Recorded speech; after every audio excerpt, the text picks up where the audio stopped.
Thanks for giving the opportunity to fight.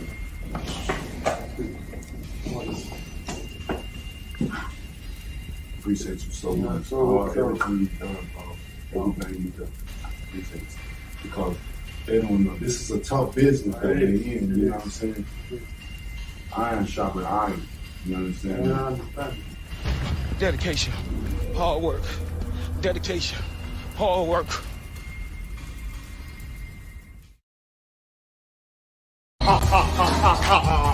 Woo! While they sleep, we work.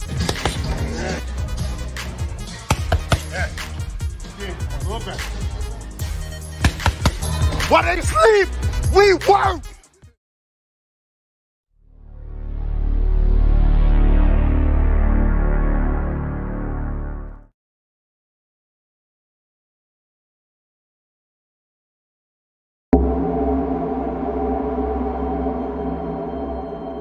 You speak as though I have conquered death. I live death every day.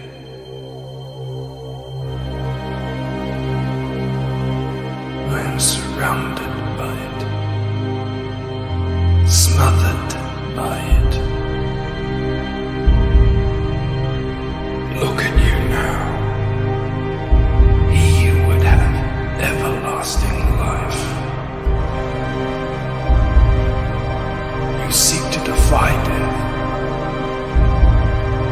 yet you cannot even defy sleep. And our like sleep is to death.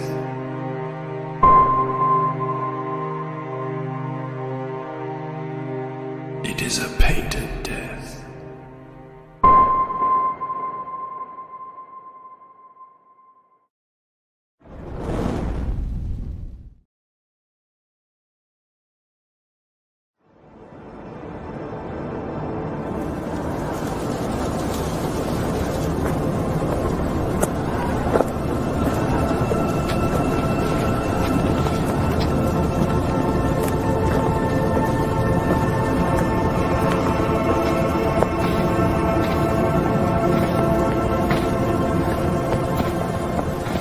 My wife, she's missing. I fear terribly for her safety.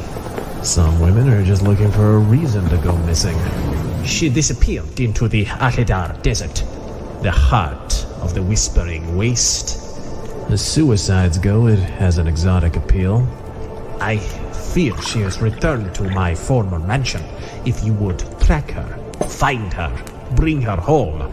You pay me in sad looks and liquor? The mansion was never reclaimed by the tax collectors. Dark rumors swirl amid the whispering winds. Land leviathans maroon amid the dunes and cataclysms past. If my vault is untouched, its entire contents, the wealth of 5 noble generations, are yours. You had your openers and closers reversed. I should warn you, Sir Thief, or Nachtin the boards call it. The dead citadel. Worse still, the Whispering Wastes do not lie empty.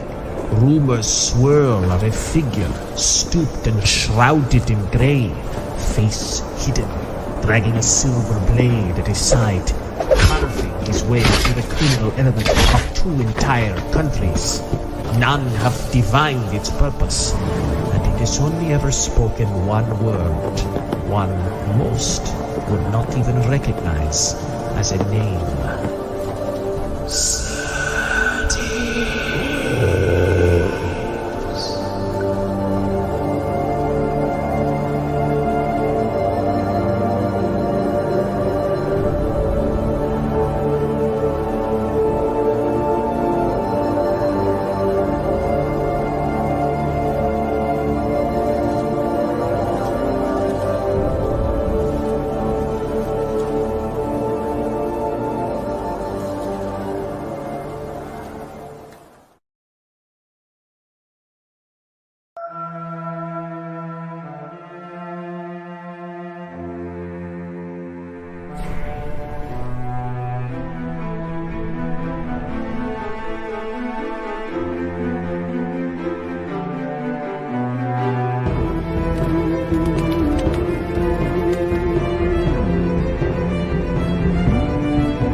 Nosfero. Does this word not sound like the death bird culling the living dead at dawn? It is the name both ghouls and demons dare not say, for they know it means death for the undead.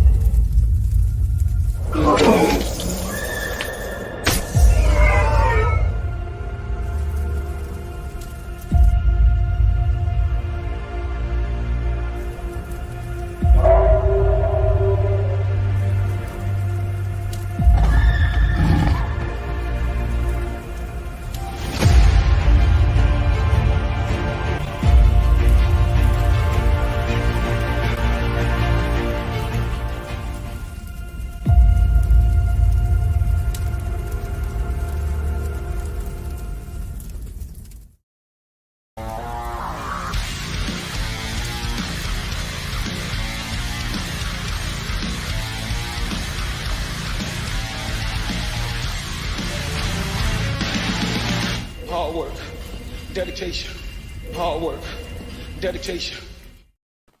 What is up, everybody? How are you doing on this fine Tuesday morning or Monday evening, depending on where you're located? My name is Shanth and Jetty. This is Shanth and Jetty Art, and this is the Iron Age Forge. And we're hanging out tonight, today or tomorrow, where I'm at. December 12th was the launch of RAZÖRFIST's sequel novel to Pulp novel to his first book, The Long Moonlight, and I'm going to be playing the trailer for the sequel Death Mask on this channel to start us off. I'm putting it in rotation because I really enjoyed the first book and cannot wait to read the second book, and I hope all of you are doing well. Let's see if we got any channel members up in here in the comment section. Who have we got here? We've got all the usuals. We got Phil is up here. It's good to see you. Channel member Jeremy Burtz, I bow to you. It is great to see you, my friend. Sheeple Hunter is here. Hail to you. Mr. Monkey Boy 1969 and Stephen Rockwood drawing a double bow to you, my friend. It is great to see you. And thank you for dropping more links than Oscar Meyer. Let's see who else we got here. Paulus Arts is here. It is great to see you, my friend. Who else have we got in here? Hail chat, indeed. It is great to see you guys. So, I know that there's always a lot of shows going on, and I couldn't think of a thing to paint that could possibly interest this lovely degenerate audience. So I thought I'd paint some pulp, because that's what we do here. What is up, Julie Pascal? It is great to see you. I hope you are doing well. Raiden Radio up in the house. Hail to you, my friend. I hope you are doing well. It's so great to see you guys. And yes, by the way, Lost Pages 3 sign-up is going on, and I got to get a trailer for that up in here too. For everybody who is not a fan of Phil Diaz, that's Phil with 2 L's for a double dose of his pimpin'.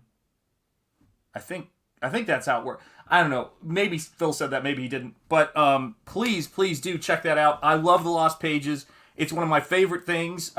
Hey, what's up, Camel Moon? I'm working on some paintings of some characters that I just created.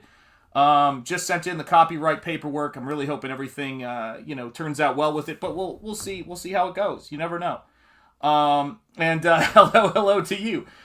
You can put the Boots and Heels trailer up if you want. Oh, very nice. I may just do that, sir. Well, right, this is pretty much, we're pretty much in a Boots and Heels stream right now at the moment, brother. So, this is even more. Yeah, always extra pulp in my orange juice. You ain't kidding, you crazy degenerates. It's great to see you guys here. I'm excited. I've been doing a lot of work. I just, the page count on Nosfero is 33. It's 33, it's locked, it's ready to rock. The story is tight. It is...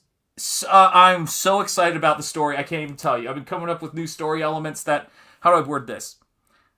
I don't come up with new story elements in a sense of like, oh, I need to add something. But I look at all the artwork together and I'm like, oh, that connects to that. I mean, it is like this book is just, the muse is here. You know what I mean? And... divine hands as well. It's been a pretty amazing process, but the artwork's coming along great.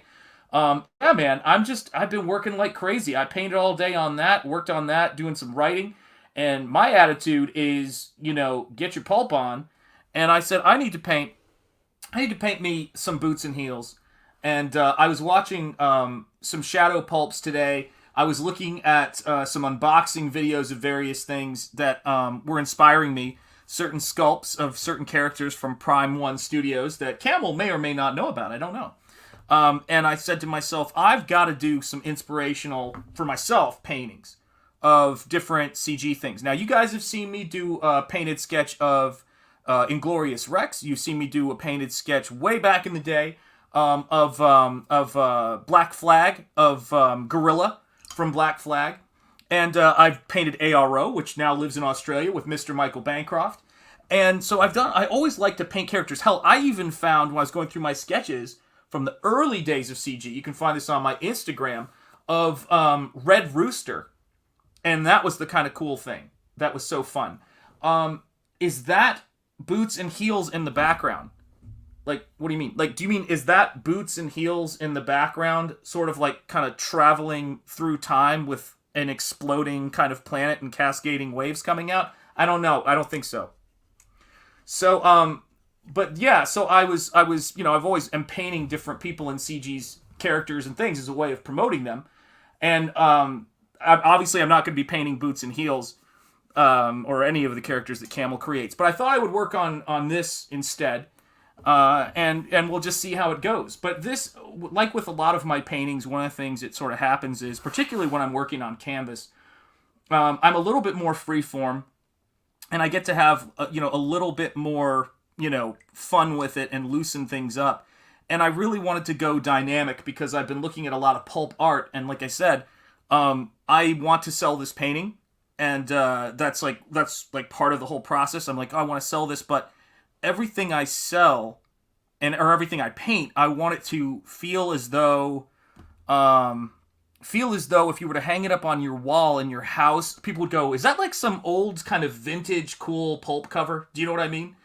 You know, could get a lot colder up in here. That's right. Yeah, every super chat, I'm going to turn the temperature in this painting down a couple of degrees. Things are going to get cold. You know what happens. But I have been just having a blast with the complementary colors in this and kind of playing up the, someone say pulp?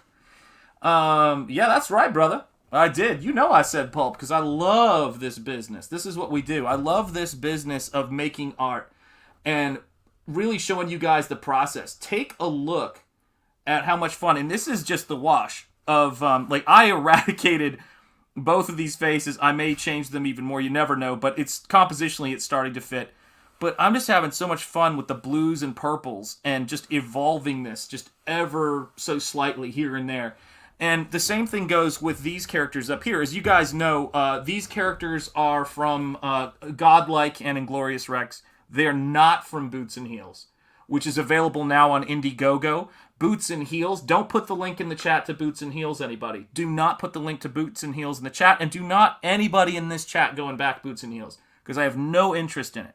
I am just randomly painting these characters, okay? Just randomly painting these characters. It has nothing to do with Boots and Heels and that incredible time travel story with a timeline that Camel Moon has meticulously laid out and made sure that it is leaving nothing to chance about the planet exploding, time travel, kind of this amazing pulp hero tied to love and passion he has for Batman, and also the love that he has for these great animated, classic animated shows and good old-fashioned science fiction storytelling. This has nothing to do with that.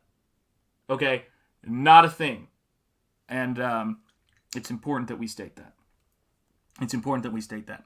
Because I can't be a part of supporting things like that. So, sorry. I wish I could. I really wish I could. But you got to have standards, and you can't participate in that kind of thing. That's just the way it is. But yeah, I love painting pulp. I can't tell if you're trolling. It's making me nuts. All right, everybody, get some links in the chat there for Camel Moon. I want to see my brother do well here on his campaign. I don't want to see him do well. He's already done well. I want to see him do outstanding, and that is what we do here in this business. And Camel Moon, you are a mod, are you not? Can you drop the link for me? Come on now. Let's make it happen. Let's make some stuff happen. Oh, and I also wanted to say this, because this is something I'm also working on this week, I've made a personal mission. So I talked to Jeremy of Zaid Studios, not to be confused with Zaid Comics. Two great tastes that taste great together as far as I'm concerned. But I spoke with him, and I'm going to be having him on the show at some point this week. But I was looking at his YouTube sub count, and I wanted to say this. Anybody who is not subscribed to Beckoned creator Jeremy's YouTube channel, Zaid Studios, go there and subscribe to it. He's only got like 217, 18, I think, subscribers on that channel. And if you have not backed Beckoned, Beckoned is at 88 backers right now. It is, as people used to say about my book, and some still do, it is criminally underfunded. It is the definition of criminally underfunded. We have got, if we can't get that book to 100 backers, then I blame myself.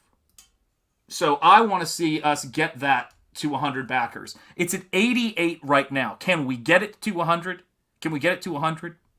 Is that possible? Is that something we can do up in this chat?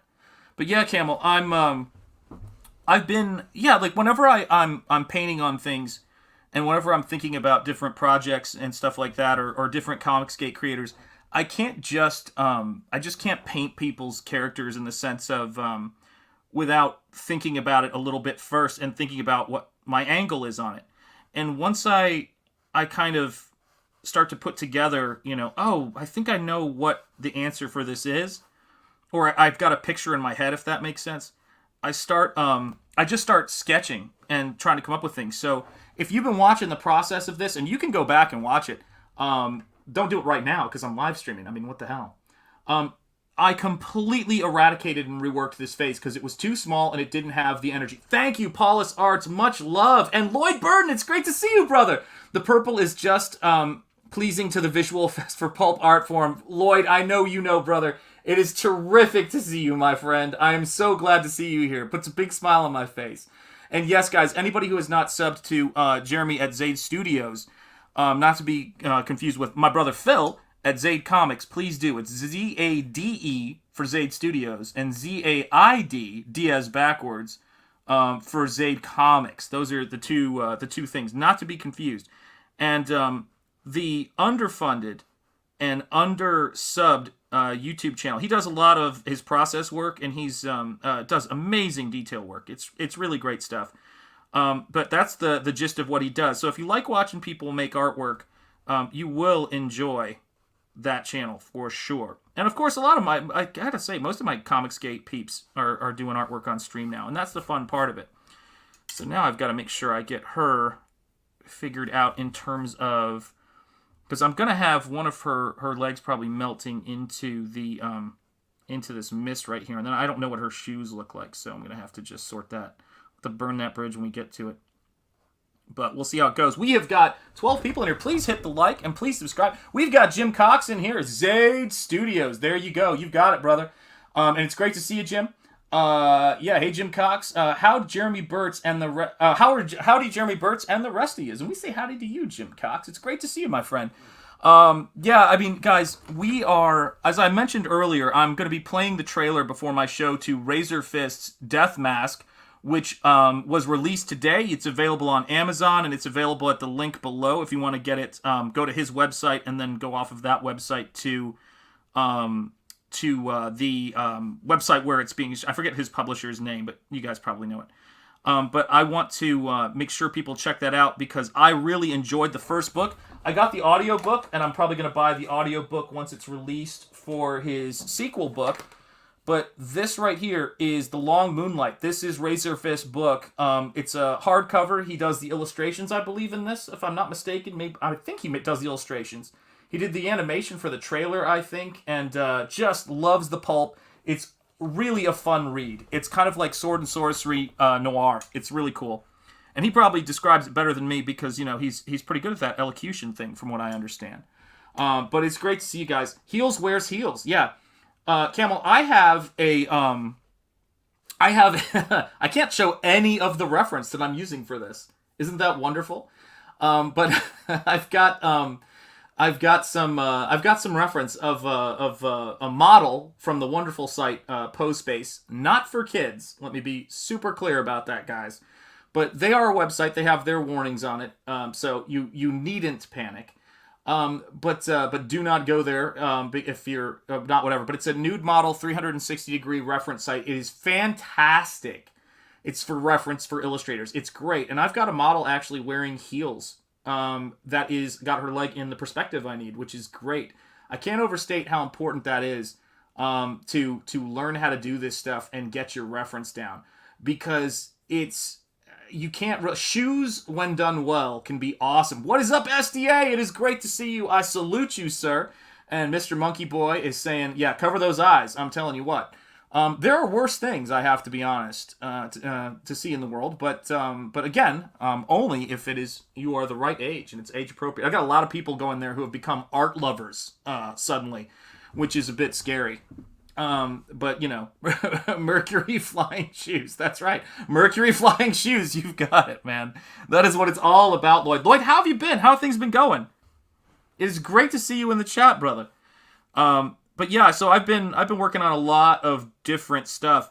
And I guess one of the things I was thinking about ever since RAZÖRFIST did that video on the Iron Age, and I started thinking about how all of these amazingly fortuitous things are happening, where you're seeing a lot of independent art start to come out, and people get really excited about what's going on the indie scene, that all of us have probably been here since the start of this Iron Age, Comics Gate, you know, and even, frankly, going back to the Fandom Menace, of people saying, we need to do something about this. We need to start creating some new stuff. And seeing all of that stuff come together, I've always said this, but I think it's really important for us, if we're going to paint things, paint whatever you want. It's a free country, at least, you know, as far as I'm concerned. But to paint the stuff that, you know, that helps get the word out about what we're doing here. And so, as you guys know, since the beginning, I have been painting CG characters. I will continue to do so. But I'm also, it's also something that I think gets people's eyes on what we're able to do here in a way that you know, adds to the dialogue. It adds to not us just talking about them, but us, you know, showing the stuff off. And so that's a big factor for me. Hey, what's up, Scottsley? No worries, you can't stay long. Hope all is well. I hope all is well with you, my friend. It is great to see you. Very busy. I miss your streams. Hey, listen, Lloyd. We miss having you in the chat, but I know it gets busy this time of year, and people are working like crazy, and they've got a lot of stuff going on, family stuff or anything else. But I hope you've been well. And I'm always excited to see you, but I totally understand. So don't you ever worry about that, my friend. Don't you ever worry about that. We're going to keep your booth warm for you no matter what. All right. That's just the way it is. So yeah, so it's one of those things that, I was looking at, I've been looking at a lot of George Rosen's work. I've been getting very inspired by the masters of pulp illustration. Not only people like Steranko, but the people who really inspired Steranko, you know, and like George Rosen, but also Samson Pollan, who is amazing. He did a lot of great pulp sort of pinup stuff. And so I've been looking at a lot of those kinds of folks as I brainstorm on what different pieces I can do. And for those of you guys who got the Cyberfrog trading card, and you recall that, it's the same thing. You know, we're creating our own little space, and we want everything we do to be excited, and we want to grow this space. And if we can do that by, you know, painting on streams, or just streaming and talking about whatever is going on, it's going to be all the better. It's going to be all the better.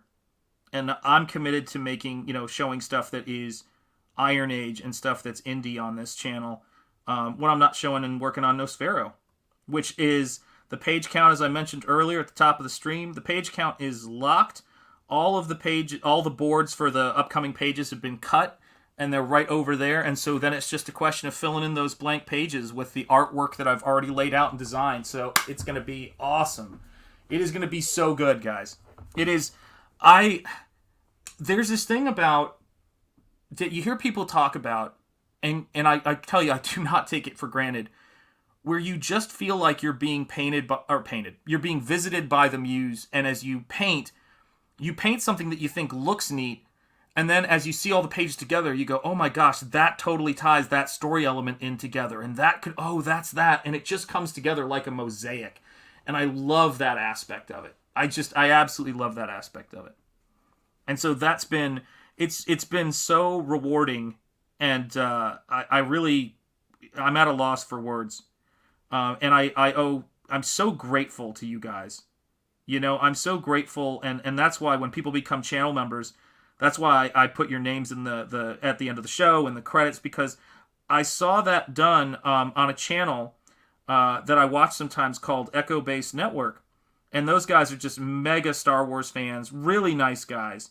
All of the interactions and all the shows I've seen, I mean, haven't interacted with them except for to say, hey, what's up in their chat. But every time I see them, they're just such positive guys. And it's great to see them. And they put their channel members in the credits at the end of the show. They have the credits and they say what level people are because they have different level members. I thought that's a great way. That's a great way to do things.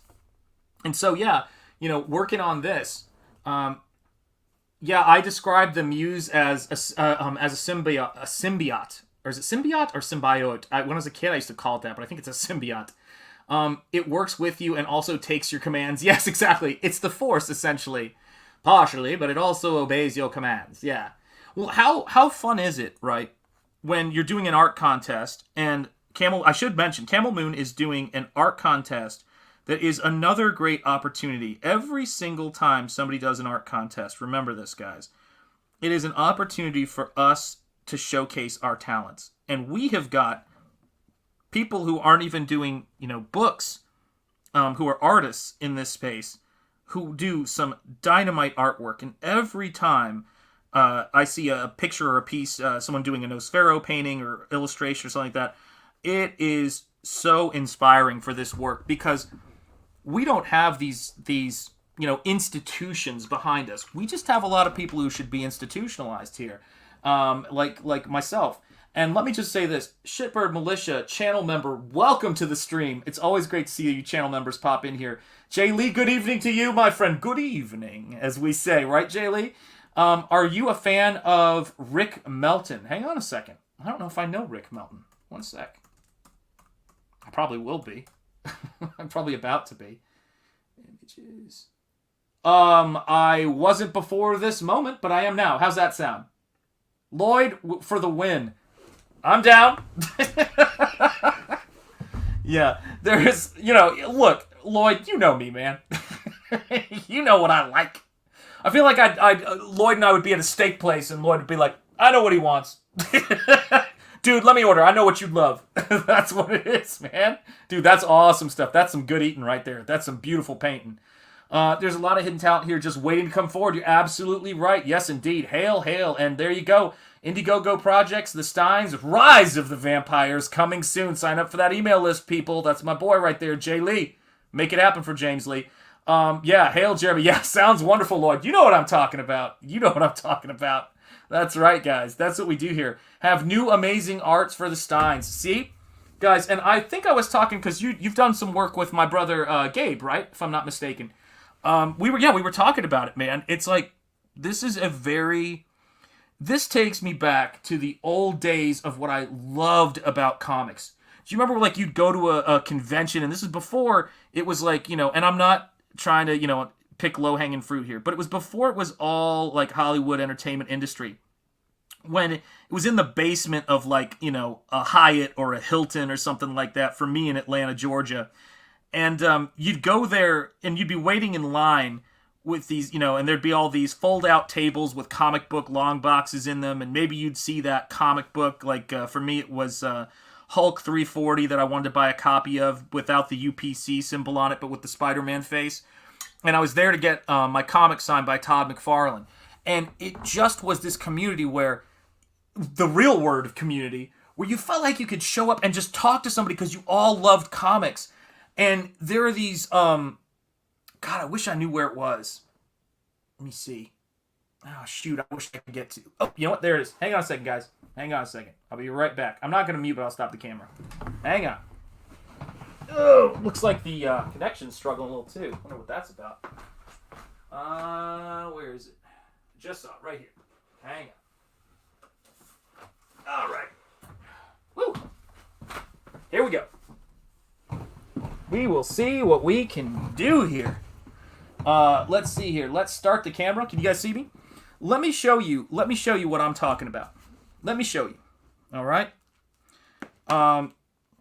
A picture, they say, is worth 1,000 words. All right, turn off the light here. That right there is me in line I forget what hotel we were in the basement of, getting Todd McFarlane to sign my comic book Hulk 340. Do you see what I'm saying? This right here is what comics were to me. Look at all of us, what we were wearing, and what we were there for. But this is 1990, and then here I am with my friends, with Todd McFarlane. Now, if you look real closely, you will see my friend right there, one of my best friends when I was a kid, who introduced me to comics and role-playing games and all that. Zachary Hartford Cullis was his name, and Todd McFarlane turned around to both of us and said, "Hey guys, put bunny ears on me and I'll pretend like I don't notice." Now, we were unaware, and I certainly was unaware at this time, and there's a guy marking off on my shirt that I was swimming in because I was skinny as a rake back then. There's a guy marking off that I have getting my stuff signed. There's my Hulk 340 cover poster right there. And Todd McFarlane was really nice, but he turned around and goes, "Hey guys, put bunny ears on me and I'll pretend like I don't notice." And this is what comic conventions were. This is what we did. We showed up and we loved comics, and we got to meet our heroes, Oh, that's sweet. When I was 11, I met John Romita Sr. at Marvel headquarters. He shook my hand and gave me his powers. It's how it works. If only I was a southpaw, and you're absolutely right.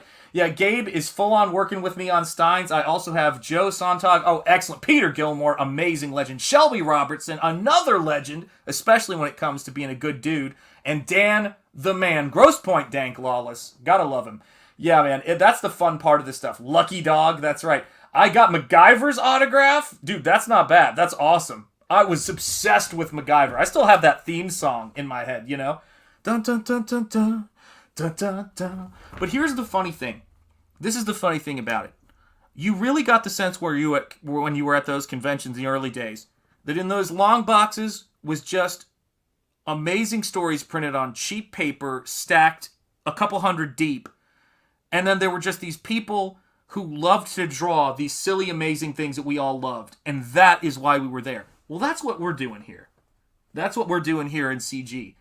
We're just bringing back the fun and the I don't even say it's interactivity, because it's so funny.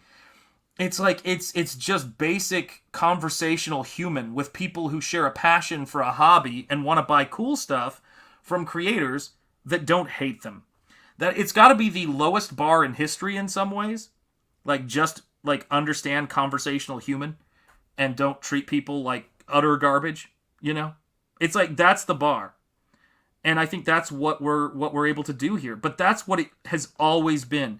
And it was sad because my friend Zach and I, if you could see in that photo, we were friends and we didn't even know that we weren't allowed to be because we weren't the same color. Ain't that a B? Yeah, I still remember when Todd came to Fort Hood. He signed everything I had with me. He was great. That he totally does. Oh, excellent. And you still own the books. Yeah, Todd, I was at a convention once where they cut off the line. Actually, it was in San Diego.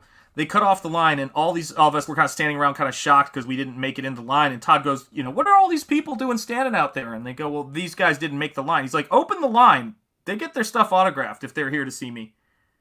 There's like a million stories like that of him. And yeah, I'm sure for every creator, there's got to be a bad story out there, and everybody's got their stories. But you think about that. Like, he has the loyalty that people have for him is very similar like the loyalty you see for a lot of Comicsgate creators. It's like people have these one-on-one encounters with them, where they're just, on YouTube or anywhere else, and people are doing their best to kind of, reach out and be decent human beings. And that's what I love about this scene. That's what I love about this outfit. Do you know what I'm saying?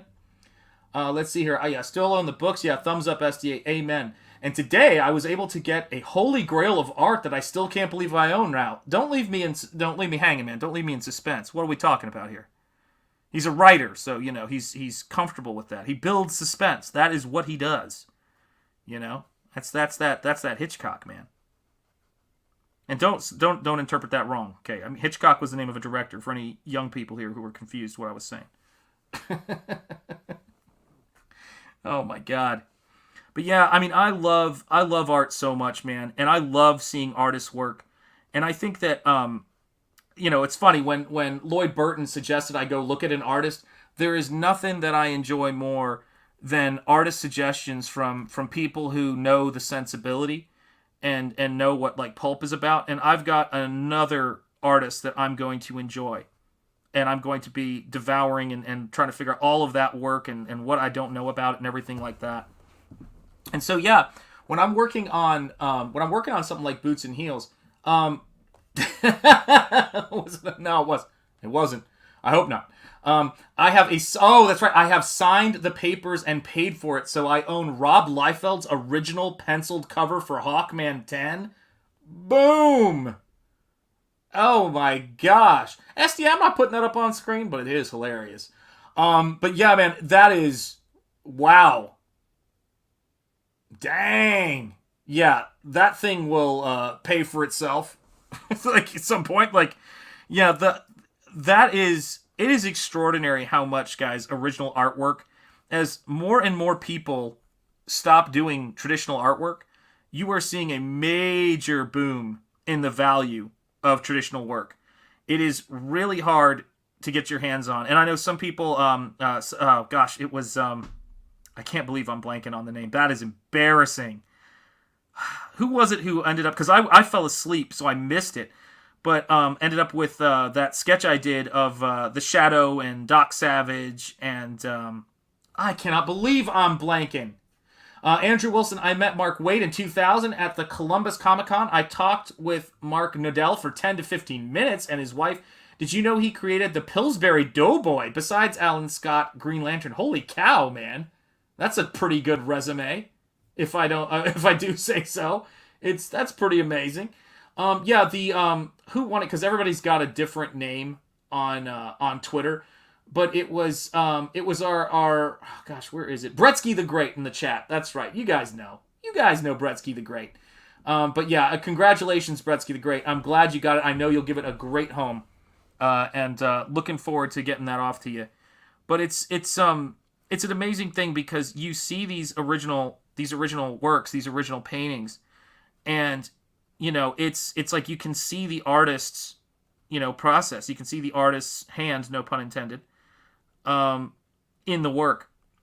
And that's the thing that is really enjoyable about doing this kind of stuff, is that you guys get to see, and it's all kind of documented, not just on the videos, but in the canvas itself.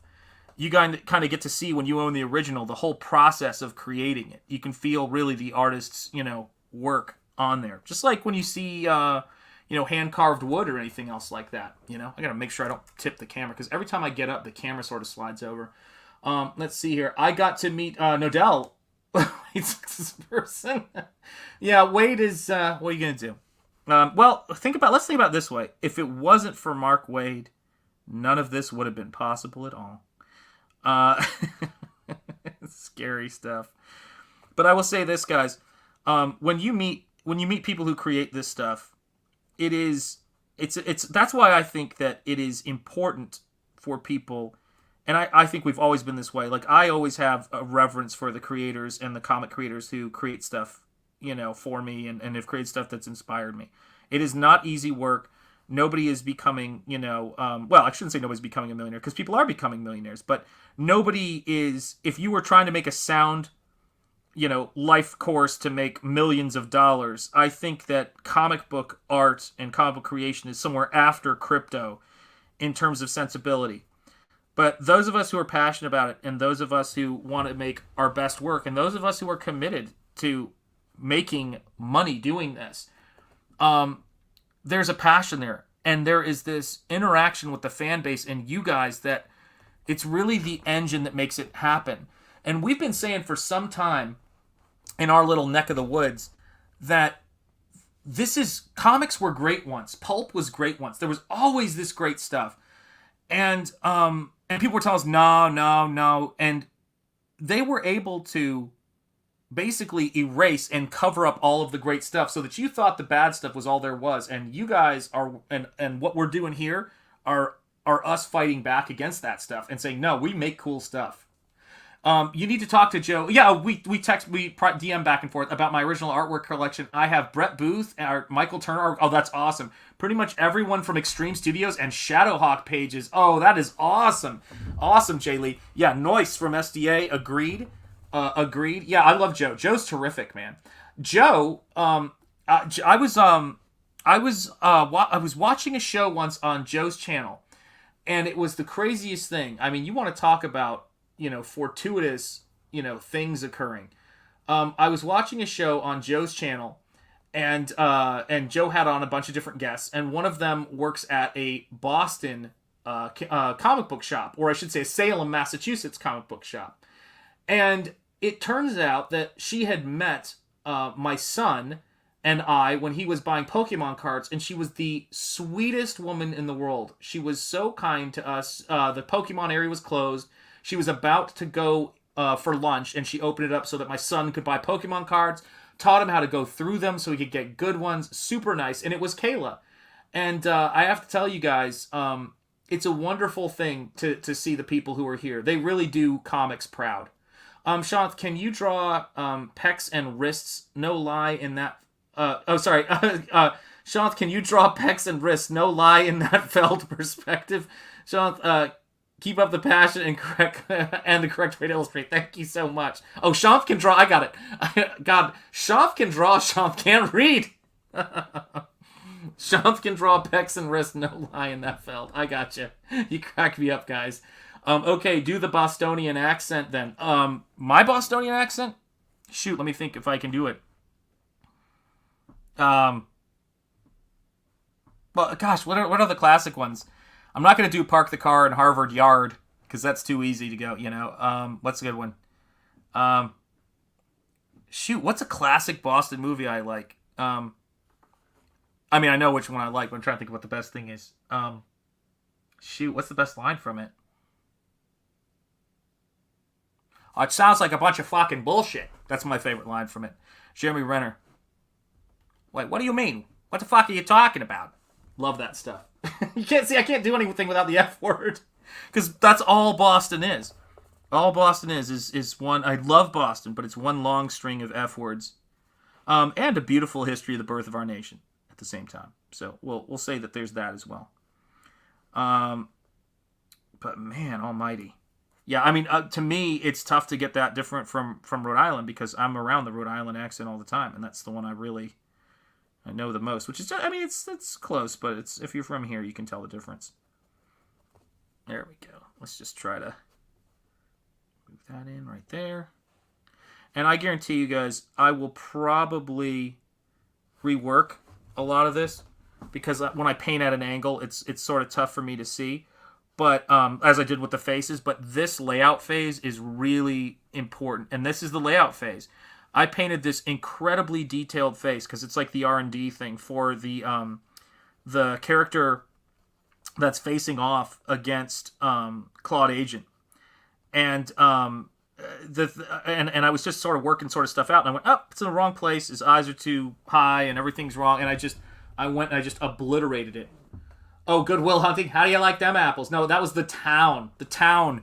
I love The Town. It's one of my favorite Boston movies. Although Good Will Hunting has some great moments. How do you like them apples? It's very funny to think about. But I remember when I saw that, and we would go up to buy comics at this Boston comic shop called Million Year Picnic, I think is what it was called. And we would go up there to buy comics, and it was in Harvard Square. So every time we'd go there, there was like all these places where they filmed scenes in Good Will Hunting. They did a couple of scenes there. And I think, if I'm not mistaken, that Matt Damon lived near Harvard, Harvard Square area.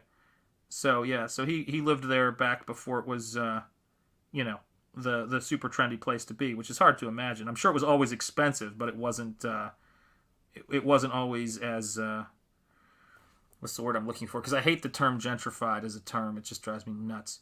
But there wasn't as much. It wasn't as upscale as it became. Let's call it what they would probably refer to it as. So yeah, let me see here. Okay, do the Bostonian accent then. Good Will Hunting. The Town. Yeah, The Town is my movie, man. I love that kind of thing. I think Matt Damon is a hell of a good director, because even though that movie was very influenced by Heat, Michael Mann's Heat, which is one of my favorite crime movies of all time, cinematography by Dante Spinotti, brilliant stuff. Dante is an incredible cinematographer. He also did Last of the Mohicans. So if you ever want to see him do cinematography in a 1757 setting, and then watch him do 1990s Los Angeles and see his artistry with that sort of carries over. Yeah, watch Last of the Mohicans back to back with Heat, Michael Mann's 2 movies, and you see Dante at his best. I mean, that guy is a legend. Yeah, it was directed by Ben Affleck. Yeah, you're right. It's brilliant. When telemarketers call my 75-year-old mother, I get the phone and tell them, I am Ted McDougall from Glasgow, Scotland. Remove me number from your bloody list. I know the Scottish dialect well. Yeah, I always get Scottish and Irish. Well, actually, I don't know if that's totally true. I don't know. I usually get them that confused, but I am fascinated by watching people speak for either country speaking Gaelic. I was watching Sebastian Shaw's granddaughter who speaks fluent Gaelic, talking about meeting Rick Dreyfuss and talking about her grandfather. And she is, man, his kids and his grandkids are spitting images for him. And it's just a beautiful language, Gaelic. Really is beautiful. It's got such a great sound to it. And I don't know if anybody in the chat speaks Gaelic, but or have family who do, but wow, is that a beautiful language. Let me see what we've got here. It was directed by Ben Affleck. Affleck! Yeah, exactly. Rest in peace. Rest in peace to Gilbert Gottfried, you know. R.I.P. We love you. We love you, Gilbert. I remember when I saw Gilbert Gottfried in Beverly Hills Cop 2, and he was genius. Oh, my God. Sidney Bernstein, I think was the name of his character. He was so good in that. Oh, my Lord. Yeah, that guy. What a legend. But yeah, and then he was also the Affleck. That has to be one of the weirdest successful campaigns ever. Although, in a sense, isn't that kind of what it's always about, right? It's always about us sort of looking at this stuff and trying to figure out how do we get eyeballs on things. Well, I've got one idea. Let me see here. All right, cool. Just making sure I'm not falling too far behind on the chat. So now let me get Boots in here a little bit. And that's going to be, like I said, this is the rough-in phase. But I got to know about what the scale is for these characters so I can adjust them. And so I wanted to do something, and if you know me, I wanted to do something that was, a little bit for Zeta, a little bit Pulp. It'll become its own thing in the creation, in the mixing, which is always sort of what happens. But I wanted to just get that kind of dynamic, fun adventure into this painting because, as I've often said, you've only got so many paintings in you. Do you know what I mean? You've only got so many paintings in your life. You get your skills, you develop to a certain level where you can do this stuff, and then you've got a clock. And it's like, how many paintings can you get done in your life with those skill sets? And so when I do something, I try to treat it like it is another painting that is in my body of work that I'm doing, and I try to bring all the things to it that are aesthetically important to me and what I respond to in the characters. So because we'll word it this way. Because I'm not great at sleep, as you may or may not know, I have yet to master the art of sleep. But because of that, I'm up later. I watch things that I'm like, to get my brain relaxed at the end of the day. And one of the things I will do is I will watch stuff that gets me thinking about, what an idea I have for painting. So if I'm working on this, I'll go, all right, what's some stuff that would be good food for my brain as far as this stuff is concerned? And for this, I was watching the 1940s. One of the things I was watching was the 1940s shadow serials, which were just so great. I just loved the look of that. And, if I've got a vigilante with a hat on and a fedora on, that's going to happen. That's just going to be something that comes into it. And I was also, but at the same time, I'm looking at a lot of other stuff too. I'm looking at Nightfall Batman statues. I'm looking at by Prime One. I'm looking at, different actors. There's so much stuff. There's so much to what we do when we're trying to come up with this stuff. And you can just sort of see at this point, it's just water and heavy body acrylics breaking it down. And it really all comes down to just making sure that everything sort of flows at this stage. And that's true with, and let me zoom out a little bit here. That's true with the entire sort of painting. That this is a painting about sort of this massive event that happens. I still rewatch Norm Macdonald YouTube two-parter with Gilbert Gottfried. That shit's called, I know, it's amazing, isn't it? It's amazing stuff. And so, as I work and as I put this stuff together, it's really about, letting the sort of the dynamic process. Let me zoom out even more. Let's have some fun with this here, as Bob Ross would say. Have some fun with, and there's like all of my tools, utensils, my manga figure, cutting down boards today, rulers, post-it notes. It's like crazy, the stuff on my desk. But this right here is kind of, the sort of centerpiece / where you put text and things like that. Because I always design art. Even Ethan said this the other night, which I thought was funny, because it's like how we think. All of us think. He goes, I design stuff so they could be used for as many things as possible. And the main thing I design my stuff for is that it could be a nice painting on the wall. Because I do think in those terms. See what I can do there. All right, just want to make sure I'm not smearing the paint by running my hand across it right there. And then we'll get that in there. Get a nice contrapposto figure pose right there. Have his arm reaching across like that. And I always say, if anybody, you guys know about what my originals go for. When people are interested in originals, if you want to like hold something or whatever you see me working on, and if I say it's something that I will sell at some point, just let me know. That's kind of how I do things. But, like right now, it's like, first it's got to be painted. And that's the main thing.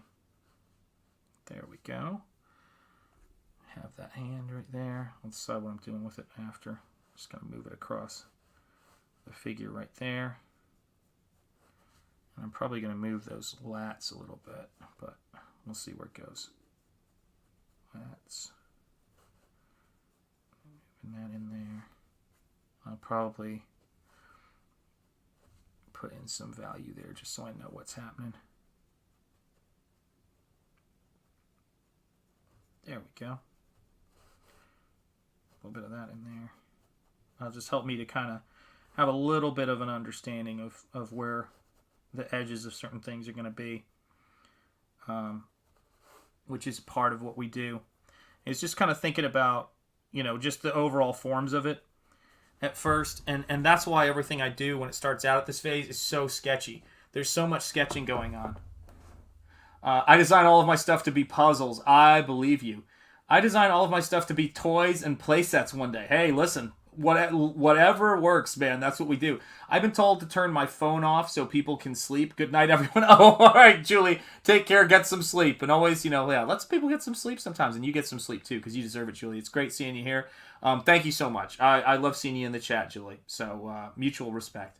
Yeah, man. I mean, that's it, isn't it? It's like we all kind of bring whatever it is that makes us work to our stuff. And it was funny. One of the weirdest things about when I was teaching that, I mean, I understand it, I guess, but it wasn't something that I ever did as a student, is that I'd have students come up to me sometimes and I'd say, okay, so this is what I think happens, or this is how I do things. And they'd say, well, this teacher says that they do things this way. And at a certain point, I would kind of crack up, and I would, I'd just say something absurd like, and that teacher is a filthy liar. Yeah, different people do things different ways. It's okay. If you ask a lot of different artists what their process is, they're going to tell you things that work for them. My attitude was always this. Well, take people's advice if their advice gives you results. If their advice doesn't give you results, but it just gives results for them, find somebody whose advice does work for you.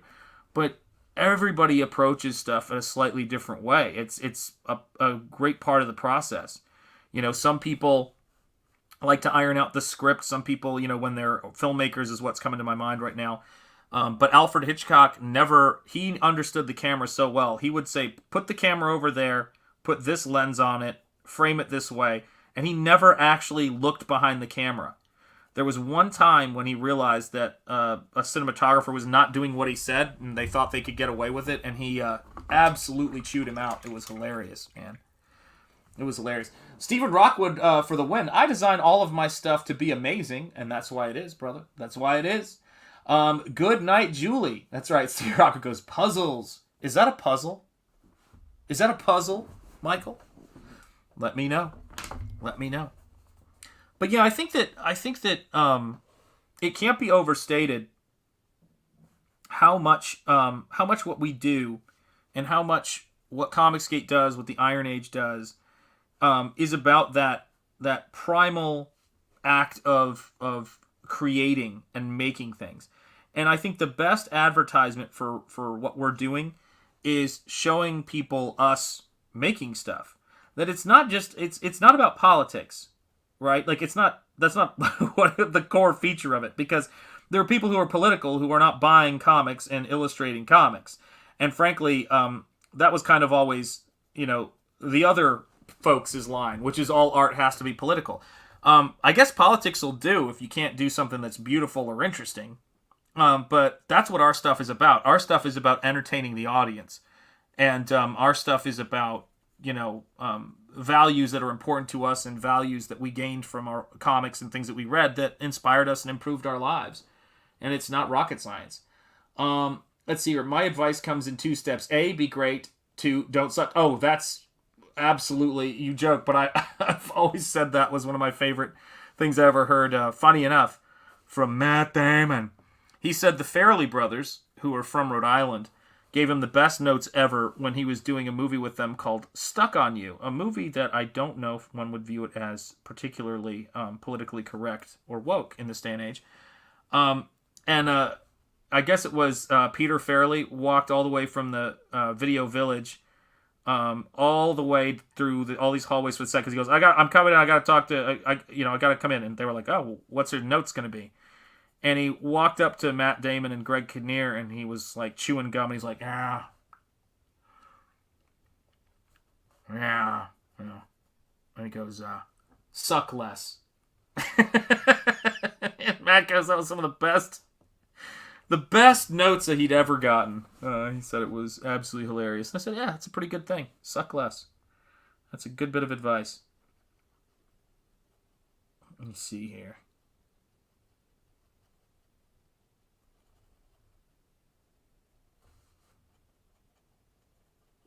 There we go. We are getting there. And so it's what I'm planning on doing is there's a lot of different artists who really inspire me. One of them is we've talked about on stream before, I think, is Bob Peak. Love Bob Peak's work. What is up, Mighty Geek Studios? It is great to see you, my friend. How are you doing? Did you temper your steel? You know I did, my friend. You know I did. But it's what's the word I'm looking for? There's all these artists that inspire us, and Bob Peak is one of those artists. And when he did those movie posters that had this kind of explosive, sort of planetary, quality to them, as well as this kind of grit, it's something that really sort of stuck with me in ways that I love, like Drew Struzan's work. I love all those guys, but I have to be honest, Bob Peak is my guy for movie posters. I just love that work. There's something just really kind of bizarre and ethereal about it that I rather like. And so, I love Bob Peak stuff, and I was thinking about like how Pulp does the epic incredibly well. Pulp does the epic. And I want to make sure that what I'm doing here on this has that epic sort of feel, so that as you see it unfolding, you feel that sense of scope. And that's what I love.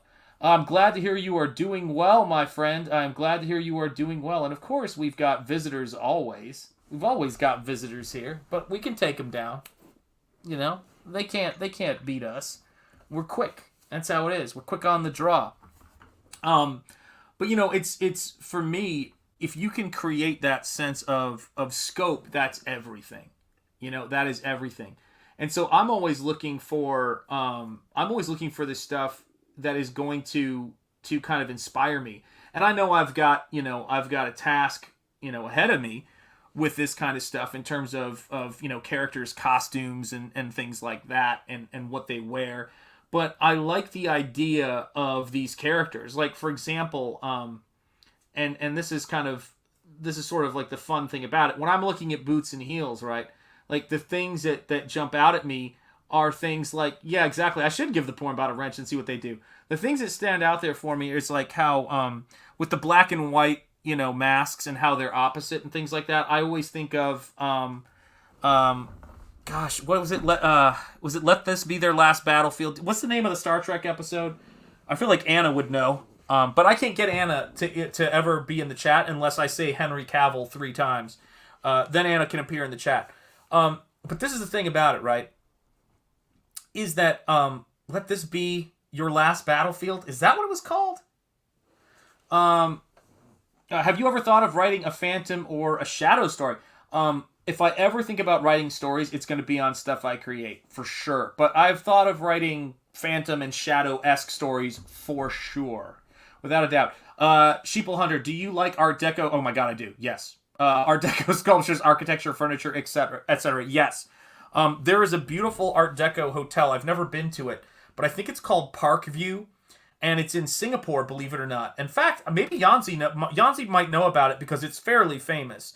And it is a to-the-letter, must have cost a fortune to build, utterly detailed Art Deco hotel. It's as if you took it out of that time period. It looks like something you took out of that time period or you pulled up from the ocean of Rapture. It's good to see you, Shafe. I hope you're doing well. I like Art D-Bear. I do too. Let that be your last battlefield. Thank you, Camel. I knew you'd know. I know you're a scholar and a gentleman.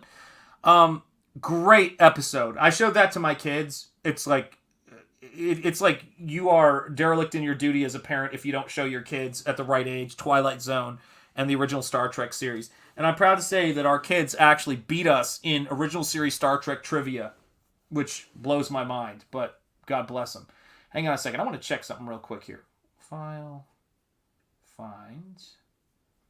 Let me do this. Downloads, file, new folder.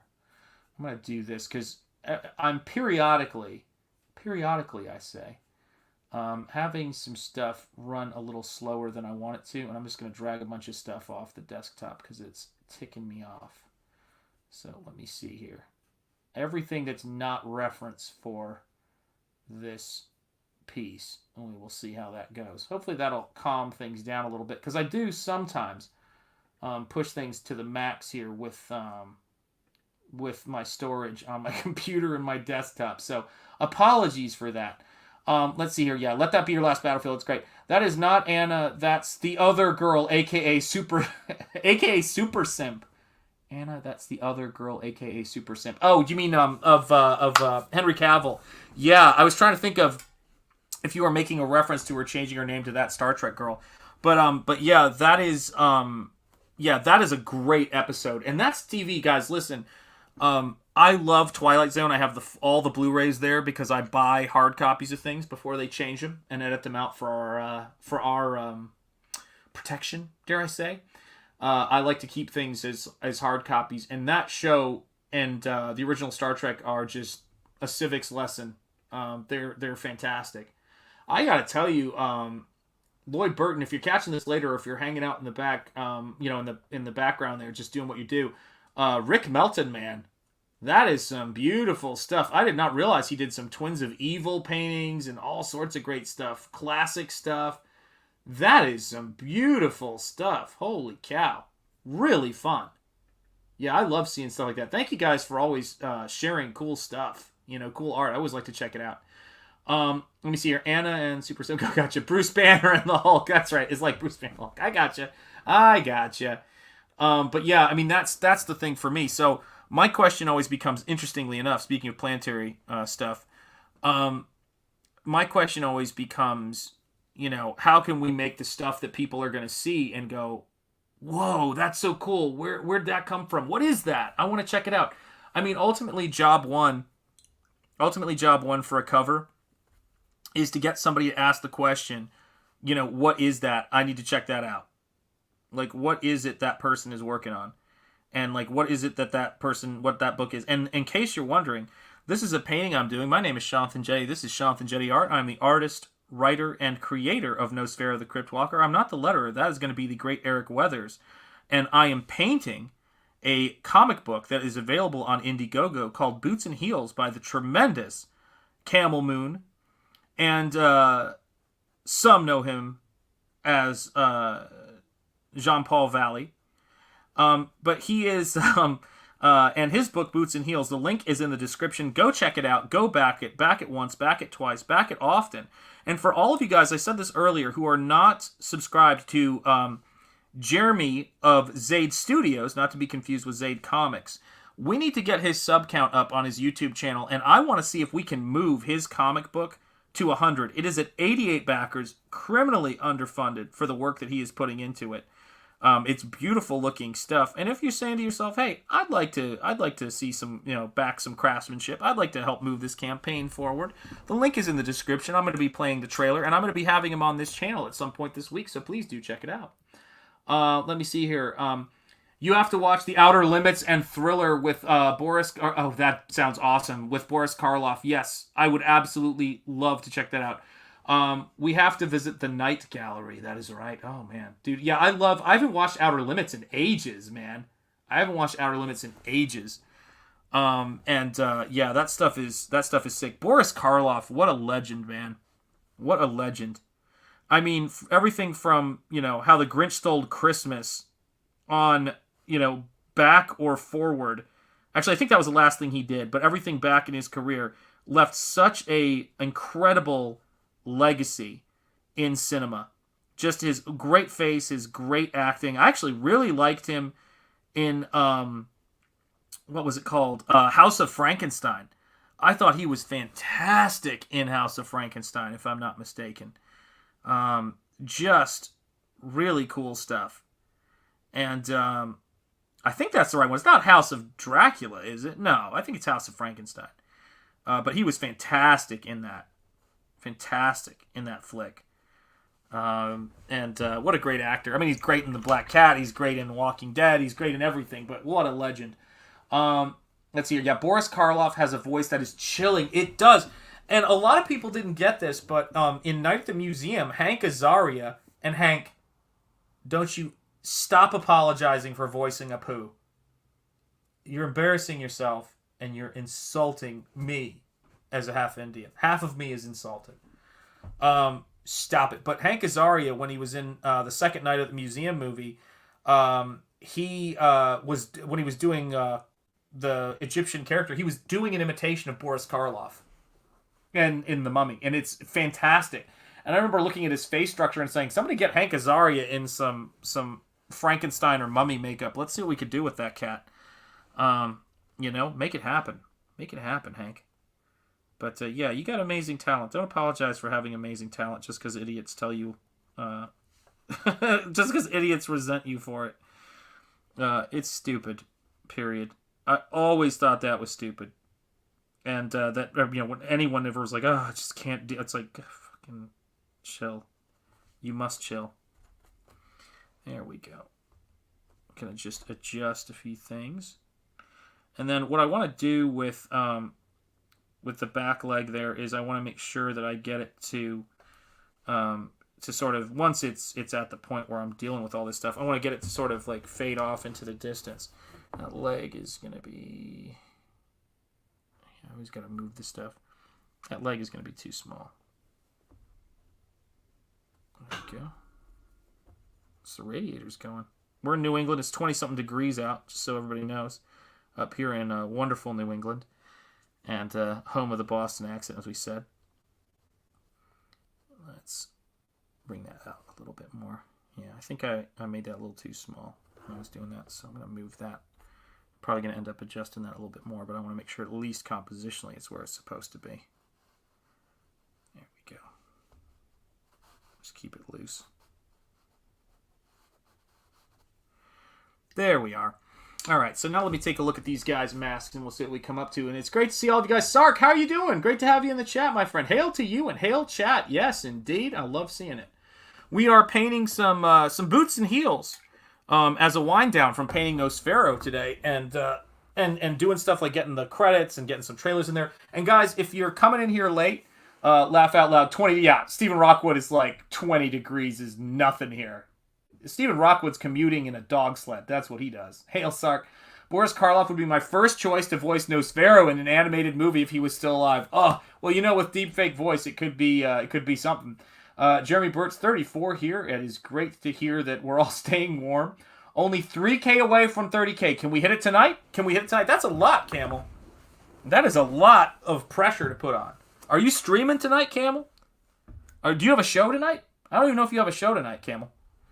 Let me know. Let me know if you have a show tonight, man. Let me know what is up with the camel. With the camel with the moon. Let me know.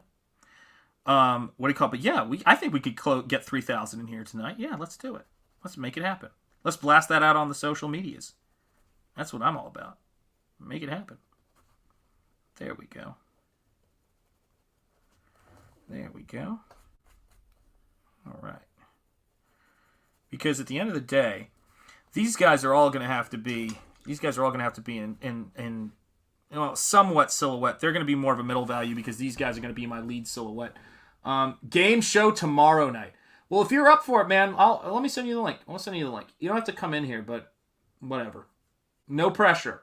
If you're like in the middle of dinner, or you're just, getting high. You never know. I don't know what you're up to. I don't know how you roll. It's different strokes for different folks, as we say. And I respect it. Whatever you need to do, Camel, you do it. You just you make it happen. Let me see. As long as nobody gets hurt. Let me see what I've got going on here. All right, let me close this out and try one more thing here because I see what it is. Hang on. I'll be backing that golf cart tier any day now. Thank you, Shave. We appreciate that. I know you're a man of your word. I don't doubt it for 1 second. 1 second that's the case. So let me do this. I'm going to grab all of those. Actually, grab these. Move that there. Move that in there. Just trying to free up some space because my desktop is a disaster. It is just covered with art and reference things that I don't need to have on my desktop. It drives my wife crazy, and she's like, well, the reason why things struggle sometimes is because you got too much crap on your desktop. Get it before somebody else does when it comes to the golf cart. That's how it is, folks. I want you to bear that in mind. Seriously. Because, you'd hate to miss out on it. It's the same thing with this painting, guys. You want to make sure you get this painting before Camel does. That's the plan. Let me see here. All right, let me see here. I'm just checking out my reference to make sure I've got these guys, in the right space right there. All right, and again, I'm roughing stuff in just because I want to see what we do, and that works out perfect for my needs compositionally. So sometimes when I design something in my head, which is kind of how it works, I will do things that I'm like, oh, that was like a future present for myself. And one of the things I did is I have Boots' face really close on the edge of this thing, and I've got this lighter area and this darker area, so I've got the light side where the shadow is here and the dark side on the other bit, and it just makes it a lot easier to read. It's a little bit easier of a read to have him set up that way. And so I get to just kind of sketch things in a little bit here and sort of see what I'm going to do.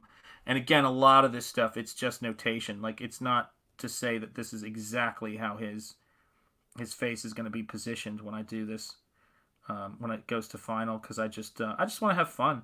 I just want to unwind after a long day of writing and painting. I just want to do some painting.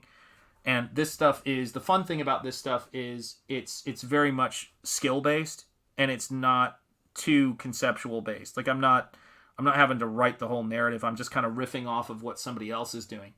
I sent him the link. Oh wait, what? Who the hell did I send the link to? Yeah, I sent you the link. I think. Did I? Camel, check your Twitter. Go check. You can tell me another way. Oh, Sark, if you can tell me another way, Camel, Shams, even on other channels. Check and see if you got the link, because I believe I sent it. That'd kind of be tragic if I didn't. There he is. There's Camel. What's up, brother? Hey, sorry. I don't know. I refreshed. It was never there. I refreshed again, and it was there. So here I am. I might have been a bit of an Indian giver on that one. You're like, yeah, right, he's gonna take that back. I totally sent you the link. You didn't get it, bro. You didn't get it. Yeah, How's it going, man? Me. Good, very good. Just working. It's never ends. I've been thinking about buying a book, and I think it's from about your era. It's not Nightfall, which I, by the way, have never read. But I just saw that they have what did they call it? Shoot, it's basically an artist edition of Kelly Jones's stuff. I don't know if you've ever seen it, but I know Kelly Jones. He did a lot of Nightfall stuff, but he also did the entire run after Nightfall, which was and it's from that run, not his cover. Yes, it's not like a real run. It's like a bunch of 3-part arcs for like 2 years, essentially. Yeah. Yeah. But yeah, Nightfall is a touchstone for so many people comic-wise, man. I mean, I haven't read it yet because I just missed it. I wasn't really... I know it's sacrilege to you and my Filipino brother, Arvin, but it's like I wasn't a DC guy other than the Prestige stuff, like Killing Joke and stuff like that. Right. Although I did like Quesada and Kevin Nolan's illustrated Sword of Azrael. So I just missed it. Yeah, everybody loved that one. That was the beginning. I mean, Kevin Nolan rocked those inks, man. I mean, good God. Yeah, it's a pretty great book. But I remember, funny enough, back in the day, when I was, just sort of, or actually probably wasn't that long ago. I think it was like 2020, maybe. I watched a stream, and I don't know if it was talking about Warhammer or talking about what was going on with Star Wars, but and you know where he gets his name from Heels versus Babyface, was talking explaining Nightfall to somebody else who hadn't read it, and the confrontation between John Paul Valley in the Batcave against Batman. And he was just talking about how the cave was being used in the fight, and I said, that's got to be the best pitch that I've ever heard for a graphic novel and a story arc. Because he was so passionate about it, man. It was I think, really well written. I remember when it gets to that point, and what happens is the cave gets smaller and smaller. And so Azrael has to lose all of his armor. And when he gets out, I think he only has his helmet on or something like that. But Batman has all of his gear on. And he tells him a story. He's like, when I was, 20 years ago, whatever, I fell down that hole. And that's how I became Batman. And, symbolically, he had to pull Azrael out of the hole to make him not become Batman anymore. So it was really quite clever writing. And I remember, I don't know how old was I, 13 when that happened. Just thinking that this was, the War and Peace of comic books. And but it is it's very well done. And it was a cool arc. And there were a lot of that type of archetype going on at that time. Like Tony Stark had War Machine, take over. And so I feel like there was another one too who he had like a replacement hero. But it was kind of a common trope in the 90s. Oh, Superman, right? So Superman dies, and then 4 other Supermen show up, and it was So, but I think Batman always did it the best. I think it was pretty right on. Yeah, I mean it's a shame that we don't have any of those great Batman writer artists in CG, isn't it? It's a shame. Yeah, I mean we do, but don't have any Graham Nolans or anybody like that. It's kind of a shame. But what are you gonna do? Don't have any Chuck Dixons. We don't have any. Well, is Chuck CG? I mean, I know he's indie. Well, how about this? He's never accused me of being a white nationalist. Well, yeah, sure. My bar is low. Yeah, Thor had Thunderstrike. Well, Thor had back in the day, you had Beta Ray Bill, which I think was a great creation, man. I mean, that was some cool... I like Thor as the Frog, for God's sake. Oh, and then Captain America stuff. had Winter Soldier. Yeah, there were definitely a lot of. Oh, Spider-Man had Ben Reilly. There you go. Yeah, it was pretty commonplace. Like it felt like every hero within a 10-year span went through that type of deal. Yeah. I mean, they were. But it's it so was funny good. because they were trying to sell comics. When they did it, unlike trying to do it for political reasons, they were. With Nightfall, I thought that they were trying to say, the whole pitch for Spawn, and I love Todd McFarlane and love that comic and just have so many great memories of it. But with all of those things, they were saying he's not Batman. This guy kills, and they were kind of like, all right, we'll show you a Batman who kills, and it was a commentary that didn't feel like it in the execution. It didn't feel like a sour grapes comic. It was a legit attempt to pose the question, why is Batman Batman? I just think it's brilliant. Yeah, it was very well done. I just remember riding we had a convenience store that was, I don't know, a couple blocks away, and riding my bike every Wednesday, especially I was really excited when it was Night's End. Night's End is when Batman reclaimed the mantle. And it was like, oh shit, Batman's back. That was, especially when you're 13, that's literally just the coolest thing in the world. I was like, I can't really, I don't know if kids have that stuff anymore. I don't know if they get excited for that. Maybe in games, right? Maybe there's some type of gaming elements where they're excited, some characters back or whatnot. But I mean, they have it in manga, to be honest. Yeah, they probably do. Yeah, I mean, I don't know. I'm not saying that they don't have it. I'm just saying, it's a very special time when you're that age. It takes a very, to me anyway, it takes a very stupid person to look down their nose at that time period, because that's the stuff that hits you.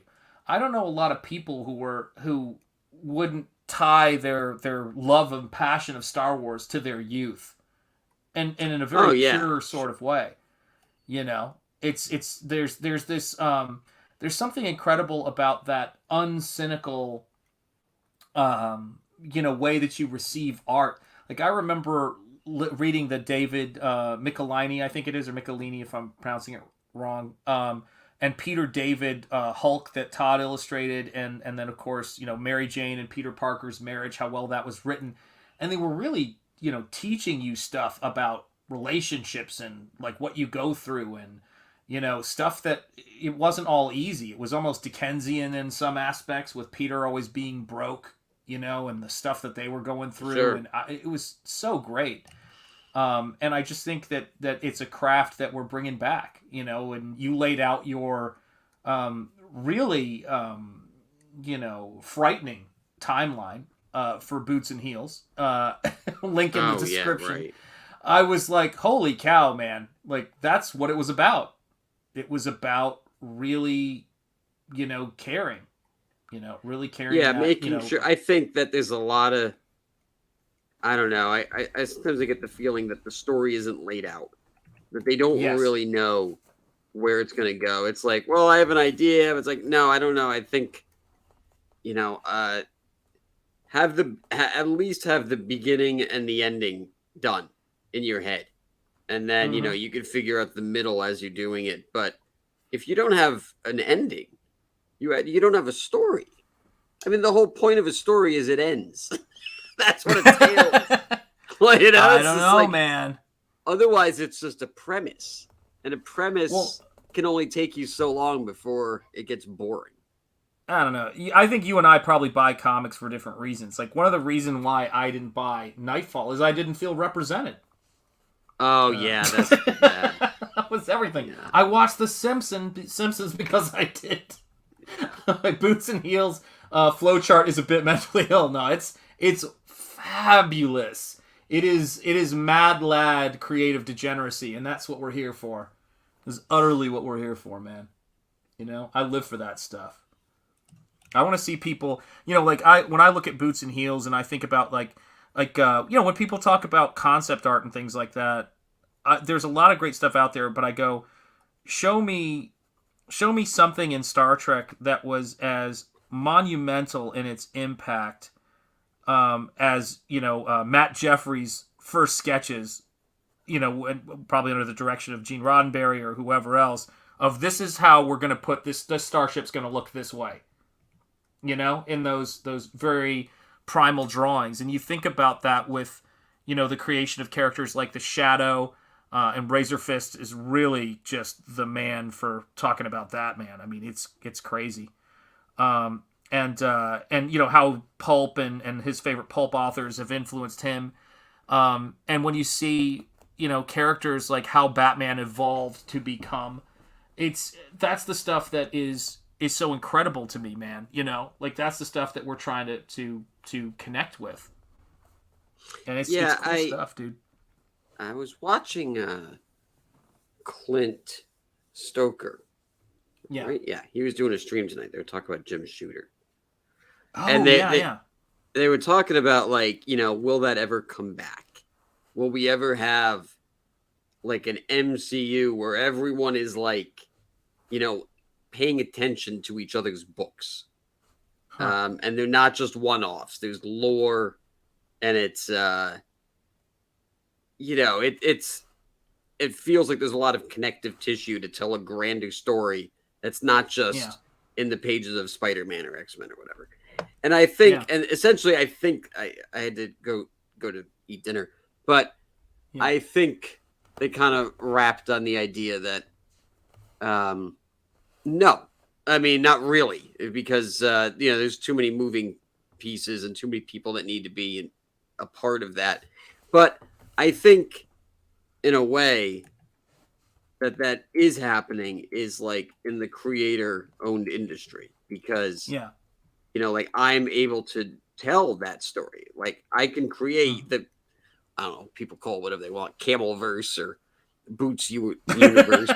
I don't know what it's called, but I'm just I call it. See, what do you call your entity? Because that is why when people were asking me, they're like, "Why Will? Why are you calling Will?" I'm like, first of all, he's blessed with a good name for an artist, but second of all, with that aside, that'd be like if my name, you were it's not like I'm Shanthan Jetty, but my real name is Joe Bob Briggs. That would be pretty awesome. But but the other thing about it is I think of Camel Moon, the logo, as your publishing. Do you know what I'm saying? Your production house. If that makes sense. Yeah. Does that make sense at all? That's what it's always been. Yeah, I mean, and it's... But Camel do you Moon call is just stand-in Camel for Moon Warner Comics? Brothers or Paramount or whatever, It's just... So it's like Camel Moon Comics, in a sense, would be the publishing. Camel Moon Animation would be... You know what I'm saying? Kind of like that? that or division or whatever. Gotcha. Yeah, I mean, that's just how my brain naturally goes with it, but... then he could be Prince. It could just be that, the artist formerly known as. Yeah. But so yeah, I mean, it's I'm trying to tell a tale that is told over many, many issues.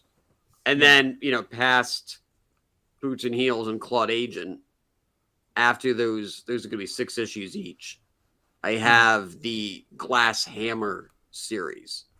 And the Glass Hammer series takes place 50 years after, or I guess it's 85 years technically. No, 2020. So it's 65 years after the Boots and Heels saga. And it's what happened to the world, after Boots and Heels had their adventure in it. Because it's quite different. It's not,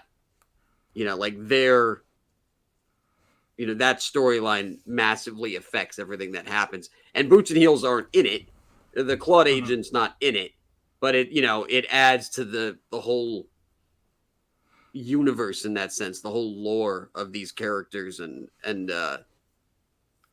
it's just kind of a broader narrative. Yeah. There you go. Stephen Rockwood's clearing it up for us, man. There it is. Yeah, that's my birthday. Yeah, that's right. Well, it's it's an interesting thing, because to me, isn't there also the opportunity to go in and which I'm sure you've thought of, but to tell the Claude Agent in his own sort of, before he meets them, I guess. Oh yeah, so that's done in Yeah. Boots in Claude Agent 1 through 6 through backstory. Gotcha. So there's I'll probably be offering an issue 0, which is Mm-hmm. like a truncated version of him, sort of a Batman Begins kind of Claude Agent Year 1 type of deal. Cool. And then the issues 1 through 3 of the Claude Agent are essentially the Dark Knight Returns. It's like he's forced out of retirement, and then you find out that those events are what lead Boots and Heels to having to come back in time. And then the issues 4, 5, and 6 as the Claude Agent helping Boots and Heels, stop the Earth from blowing up, or if he can. Well, that's the thing for me, man. Like when you talk about, when you're talking about the world, and when I had you on the show, the thing that you told me, you're like, and there's going to be an art contest and people are going to be creating art for it. And I was like, what the hell am I going to paint for that? It's like, what would I paint? And the thing that I kept coming back to is it's like, I wanted to come up with an image that sort of captured the scale of it. Cause there's a lot of different elements. Do you know what I'm saying? And it's like the one I kept coming back to is it's like, how am I going to compose this so that you've got, this kind of planet scale narrative that also connects to this almost this street level kind of crime fighting, and then it expands out. Yeah, I mean, it really yeah. is huge. It's, I try to explain it that, like, because the event takes place in the past, they need to recruit someone who would know the most about that time in that time.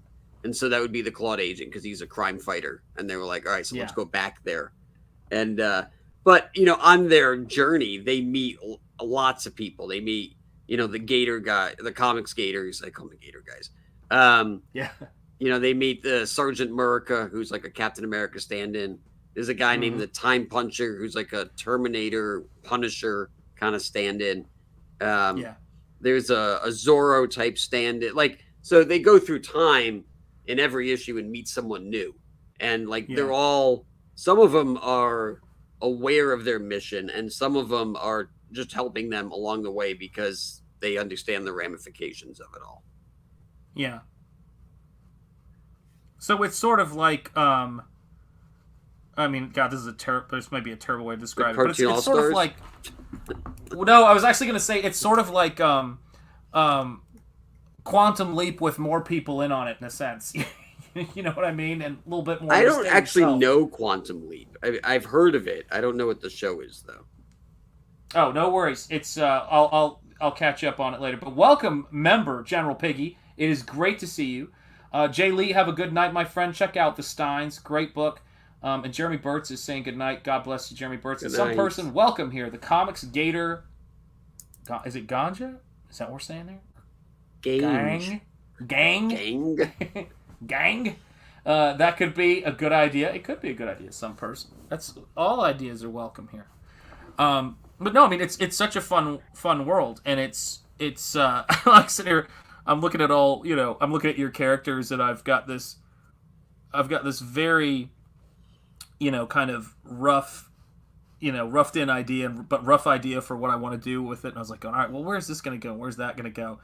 And all of it was tied to just trying to find, like, because there's so many elements in it, trying to find that flavor, to tie it together when, because when you're painting somebody else's stuff, somebody else's story, you got to kind of find your own take on it. And you got a lot of people who are excited about these characters and excited about, finding that illustration.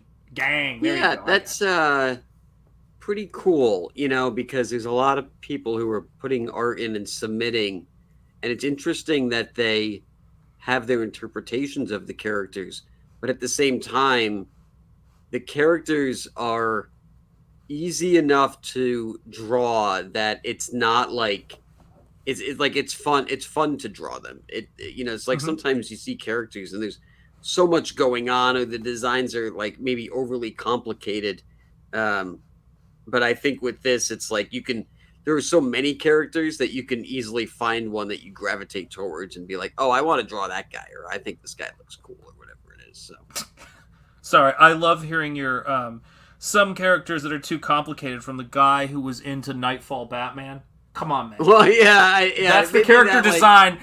That's the character design hill you go to die on, man. Yeah. That's a I rough know, one. Maybe that's why, right? I'm like, I know what it's like drawing as bats when I was like 12, and I'm like, I'm never doing that again. I'm just gonna do the shadow with some Azrael claws, you know. So, dude, but it's fun stuff though too, because you know there's this joy in comics that it's crazy. You know what I mean? It's like I was watching in prep for this piece. I just like to put a lot of different art into my head, and so I was watching, you know, some of the remastered Batman animated series. I was watching Star Trek. I was watching some Twilight Zone. I was watching the 1940s Shadow serials.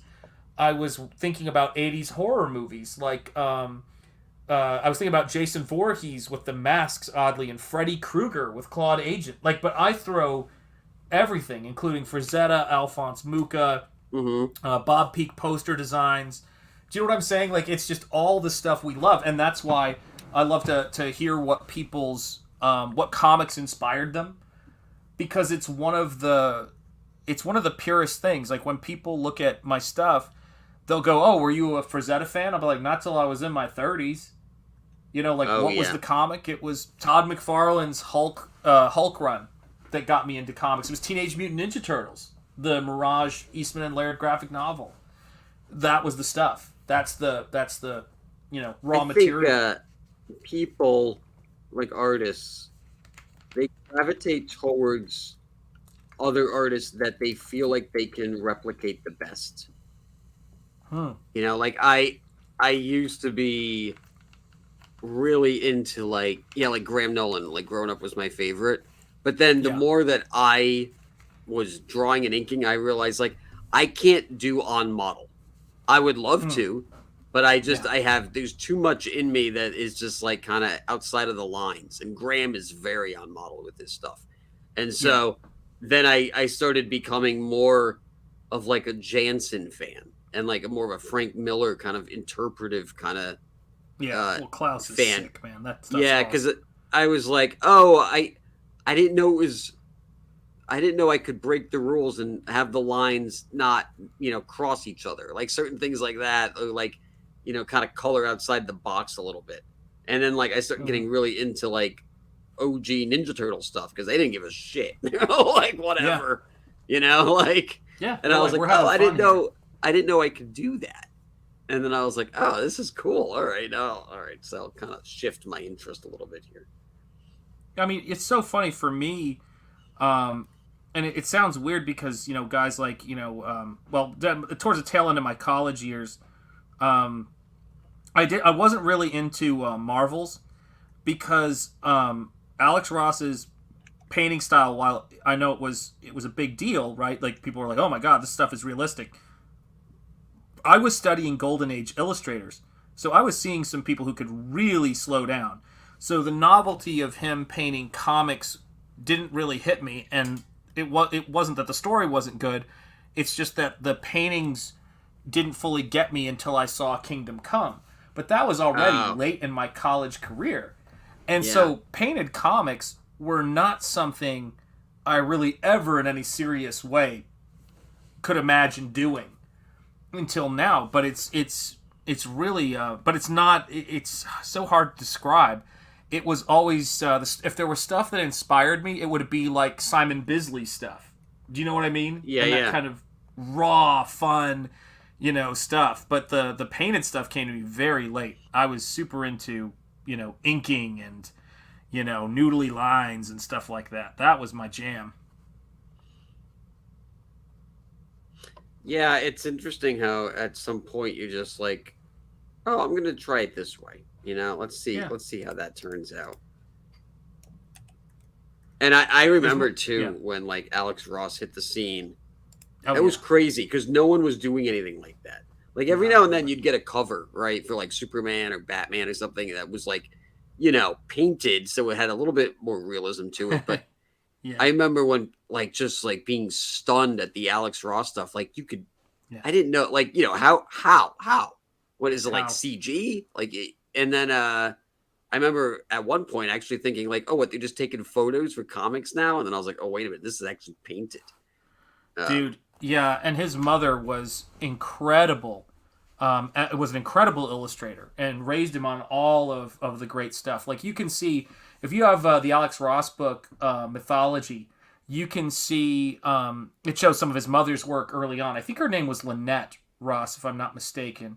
And if you look up her stuff, she was doing gouache, watercolor, advertising illustrations, and you can totally see, oh yeah, that influence. And most of the people you see who are realist artists and who can paint really well, and especially at an early age, you will find out whether they were hobbyists or professionals, that they had parents who were artists or were around the industry and just got really good early stuff. Their natural ability, there's no getting around it. I mean, you can shoot. There are terrible artists who were the children of great artists. So it's like it's not like, it's like, oh, if it wasn't for that, Alex Ross wouldn't be amazing. I mean, there was probably something in the genes too. But right. But yeah, I mean, that dude, like, yeah, he had to bring it like that to get mainstream people to want to buy painted comics, and he sure as heck did. See, it's weird for me too, because I'm the only one in my family who has any talent. Mm-hmm. No one does anything. No one draws. No one paints. No one does anything. I mean, my mother was a cook. She was very good at cooking. She had her own restaurant. But, like, that was it. So I think even my family was surprised I could do anything. They were like, where is this coming from? Which, it's a different feeling, I would imagine. Like, if you grow up in it, oh yeah, it's just like, well, everyone is an artist or whatever. But when you're the only one, you kind of, you stand out a little bit more. Yeah. That's, I was trying to tell people this, that there was nobody in my family who was an artist at all. Yeah. And it was like, it's about as weird as you'd imagine it is. Do you know what I mean? Like, yeah, my daughter it's like, go ahead. You always have to do Christmas cards. You always have to do whatever. It's just like, you're kind of tasked with being the family artist. And I'm like, okay, so, and then it's a lot of like, why don't you paint some flowers? It's like, because I don't fucking want to paint flowers. Why don't you paint the dogs? Because I don't want to fucking paint dogs. You always get that one. Yeah. Yeah, the dog portraits. Yeah, but by the way, I used to always hear that stuff and I go, oh man, dog portraits. And then I saw my mentor, who's like a comic book, genius, got commissioned to do a dog portrait, and I was like, that's the best damn dog portrait I've ever seen. Maybe the problem is me. Maybe I need to raise my game. But seriously though, it is such a strange thing, and I didn't even like understand, like, I just would listen to whatever Todd McFarlane said in those Comic Book Greats videos was about all I knew about how art could potentially work, and career-wise. But and sending off submissions to Marvel and DC when I was like 11, I didn't even know where New York was. It was just so funny to think about. But yeah, I mean, it's there's very much this. It's a different experience, I think, when you're not surrounded by it, and it's not just taken for granted that this is a thing people do. It is a very different experience. It's almost a shame, I think, about like, how the success has made the industry inoperable. Yes. Because, and I always go back to like The Dark Knight. I actually think The Dark Knight was the worst thing to happen for the industry ever. Because it made comic book movies. Because you didn't feel represented. Sorry, go ahead. That's the main thing. Yeah. Well, it put comic book movies into like this like sports like fandom, where you'd have. That's when like the cosplaying started, and you had like the Really? Ethot girls and all that stuff. Yeah, it all really kind of started. Oh, right you're then. talking about the movie. Sorry. That took me forever to catch on to. No, not Dark Knight Returns. Gotcha. Because once you said cosplay, I was like, whoa, I am really missing something. Good morning, Eric Weathers. It's great to see you, brother. How you doing this morning? Yeah, it's you go back. You keep going. I just had a and Zoot skipped the groove. Go ahead, man. And I think what happened was like, and then suddenly you'd have these people who were buying their hardcover version of The Dark Knight Returns on its 14th print at Best Buy, and it came with a DVD, and suddenly they were a big Batman fan. I was like, no, you're not. This is a phase. It's a fad. And it was, see, like when Batman 89 came out, it felt more like it was cool, but it wasn't necessary. It was bringing people to, if they were interested in comics, it brought them to comics, but they weren't shifting the type of comics they were making to placate mainstream audiences. Right. Yeah. Whereas with the Dark Knight and then all the Marvel movies after that, it was the opposite. It was like, well, now we're going to shift how we tell the stories, what the stories are. And I think that was a huge mistake. And then it just became comic movies for people who are embarrassed about comics is what I always Yeah. And then it's like everything got watered down. And it's just like, well, now you're the casuals, the filthy, normie casuals are interested momentarily, but you're really ruining that base audience you have. And it kind of reminds me of like when Tim Cook took over Apple. It was like, oh, you know what? Now we're just going to do iPads. But, there was like 7 years straight where they didn't release an iMac or Apple, whatever their Pro model is. It was like 7 years. Like you didn't put a computer out. You're a computer company and you didn't make computers for almost a decade. And instead they had, fucking iPads and, they made a watch that is worthless. And it was just like, that was the beginning of the end. Because it was the engineer. Even Steve Jobs predicted this, how big companies go. Is that the engineers and the people who actually make the stuff? You're seeing the reverse of this happening right now with Twitter. But the people who actually make the stuff, they innovate to a point, and then suddenly it becomes marketing. That's the way they try to move the product. And marketing people don't know anything about the engineering that actually makes the product better. So they stop trying to make the product better. And you're right. It's just marketing. Right. I say bring back Steve Jobs, says Eric Weathers. I say bring on Elon, man. He's the one. I think he's the real deal engineer when it comes to that stuff. And you could tell too. I mean, Tim Cook is a total fucking twat. I mean, he's totally just like, woke CEO du jour. It's just like you're gonna go with whichever way the wind goes, and we're gonna do like there's no innovation whatsoever. It's just it's just another PO on the NASDAQ. It's just like, whatever. No one cares anymore. Yeah, but I think Ricky Gervais got him good, though. So that's what matters. When what did Ricky Gervais said to Tim Cook in the audience, he goes, Apple's starting a streaming service. And he goes there about, and they're telling a story about all of these hardships by a company that has child labor or something. It was, it was something really just like outstandingly brutal for him to say while Tim was in the room. It was a lovely moment. Well, that's when you say it. That's when you should say it, That's, if you've got a pair within reach, that's the problem with these folks. I mean, that was the thing that has been kind of interesting. Because I'm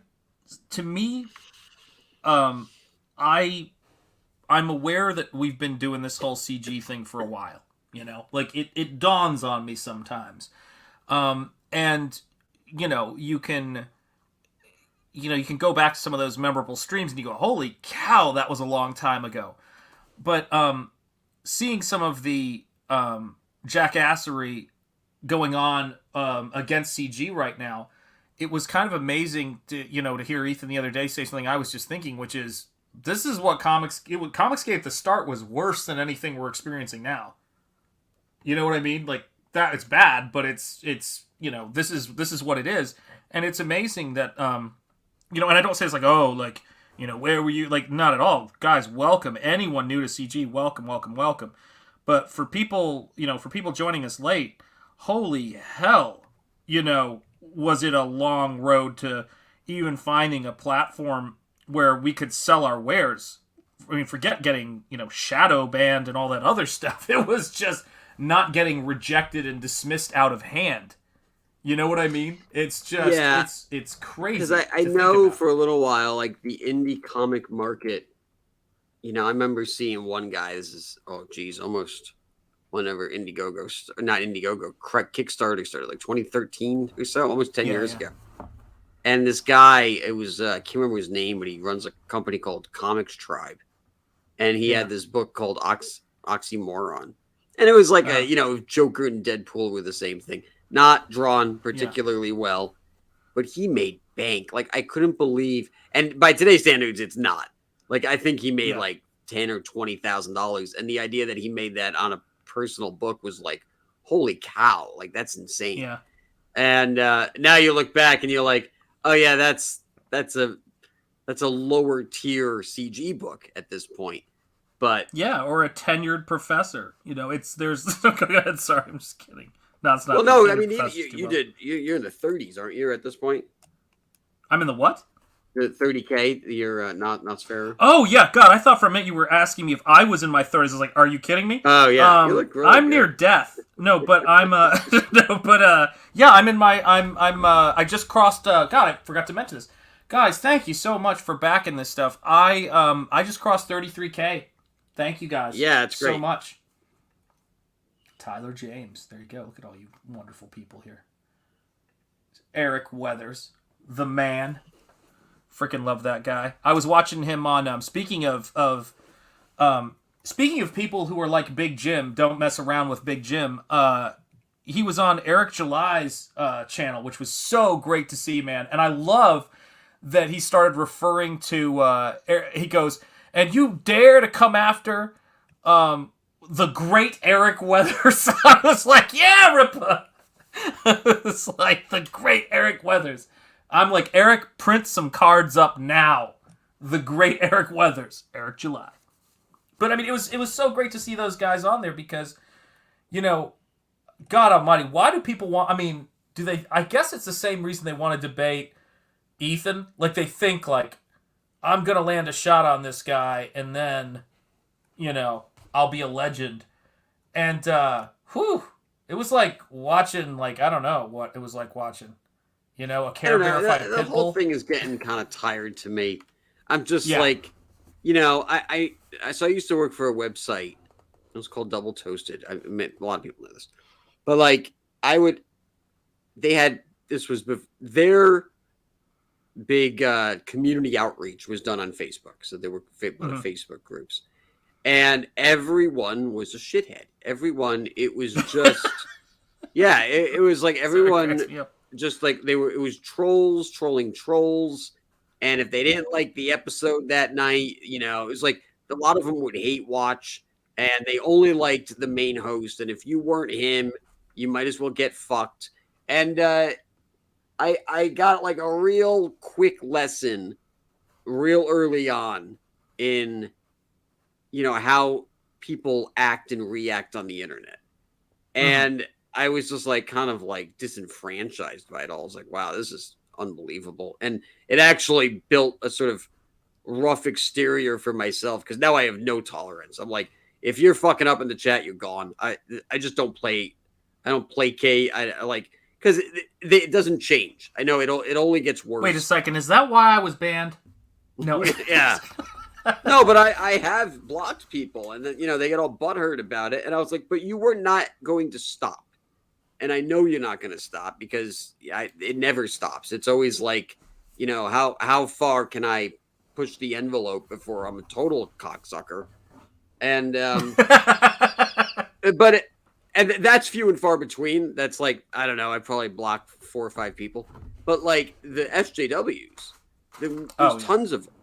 But like, at what point is it like, just get a life, get a hobby, go do something, Yeah. get a job? But they don't want to. I mean, they just, for whatever reason, they're bored, or I don't know. I think They have no talent.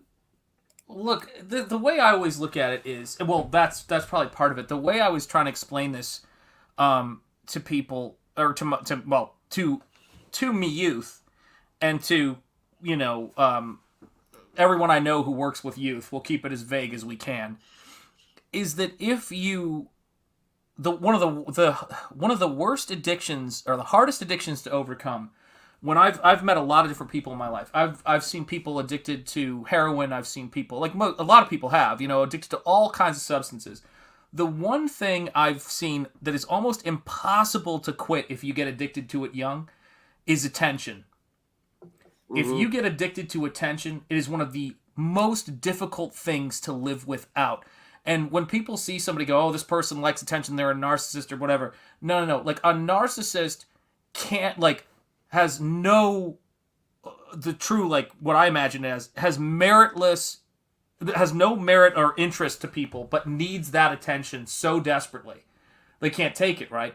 So you see people who are so addicted to attention that bad attention is better than no attention. And that's where we are now. Yeah. And it's you just go, and it's kind of sad. It's like seeing somebody, because let's be real. I mean, this stuff is going to catch up with people, all of this crazy stuff. You're seeing this right now, with all this, the stuff that's being released, stuff, the people who point the finger the hardest are going to be the people this stuff comes back on when it goes out of style. And I think that's one of the things about getting older that is fascinating to me. When I was young, I wanted to get older, live long enough to get older, and I also wanted to I could imagine myself getting older even though I didn't understand it, right? Okay. And these guys legit don't think they're getting older. They never conceive that one day they're going to be the old people that young people are like, look at those stupid hippies. They couldn't imagine it. Do you know what I'm saying? Yeah. And it's like, you were, when you were shitposting at 14, it was funny. Now you're in your 50s. Maybe there's something wrong. You're arguing with a 14-year-old in a message forum. Maybe it's it's time to move on. And I think it depends on are you doing something with it, or is it just because it's all you got?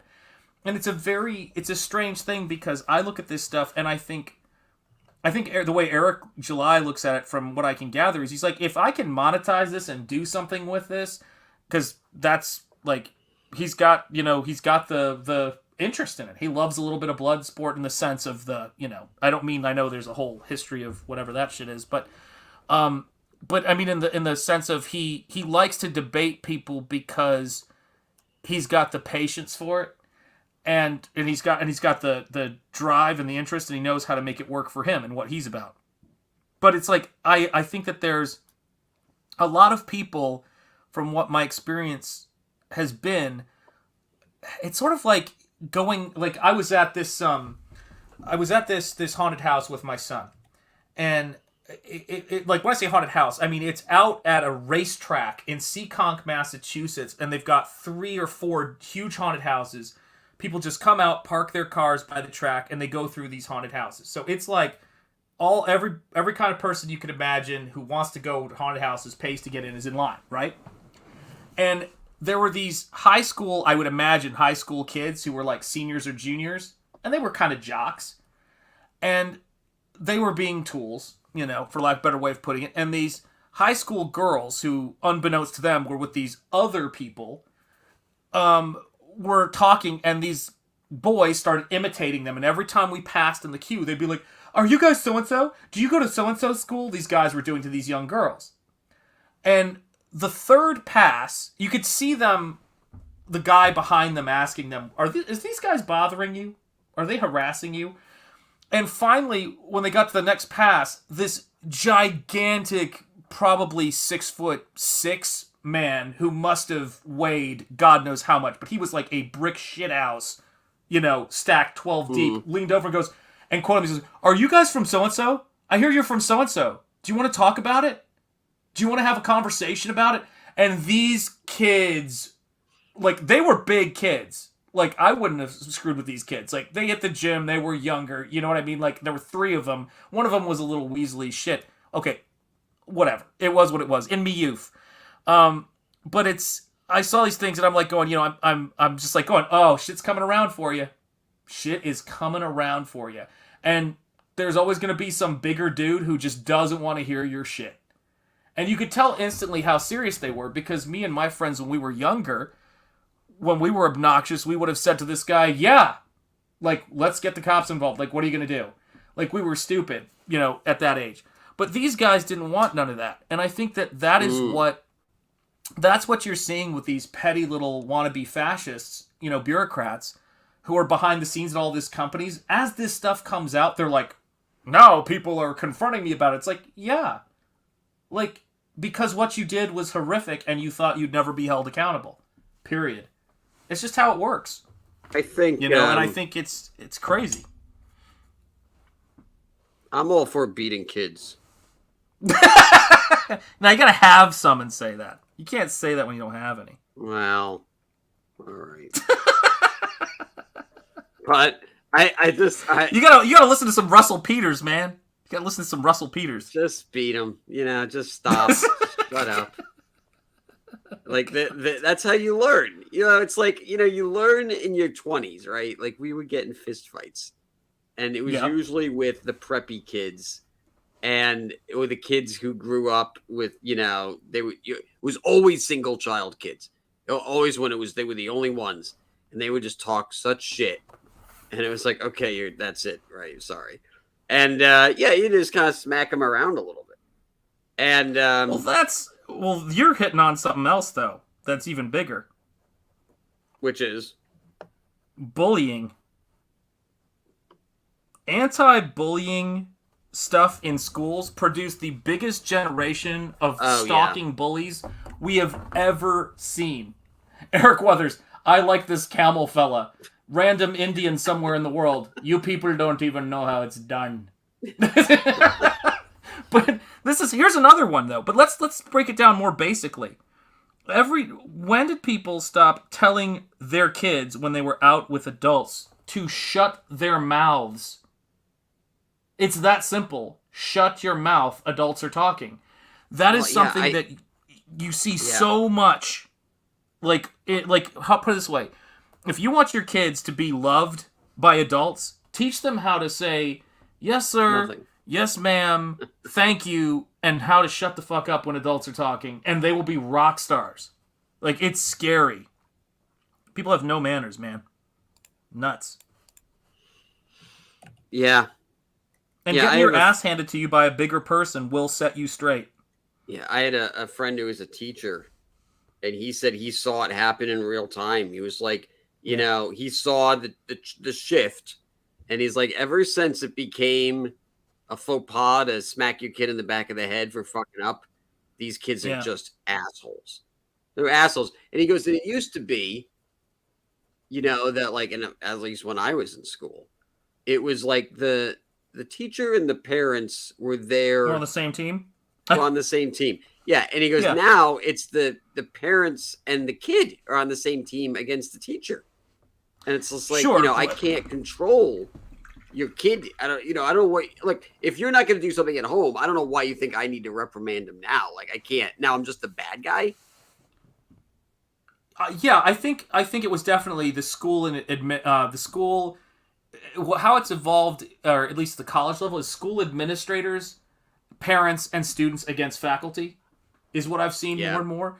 But there's another aspect to it that's bigger. Look at what some, not all, there are some great teachers out there. I know this. I know people like to pay lip service to that who don't know any teachers as a caveat. But there are also, of course, as we know, as this stuff comes out, some utter psychos out there. And I don't know if they talked to the parent. Like, we saw this with every parent who had their kids doing distance learning.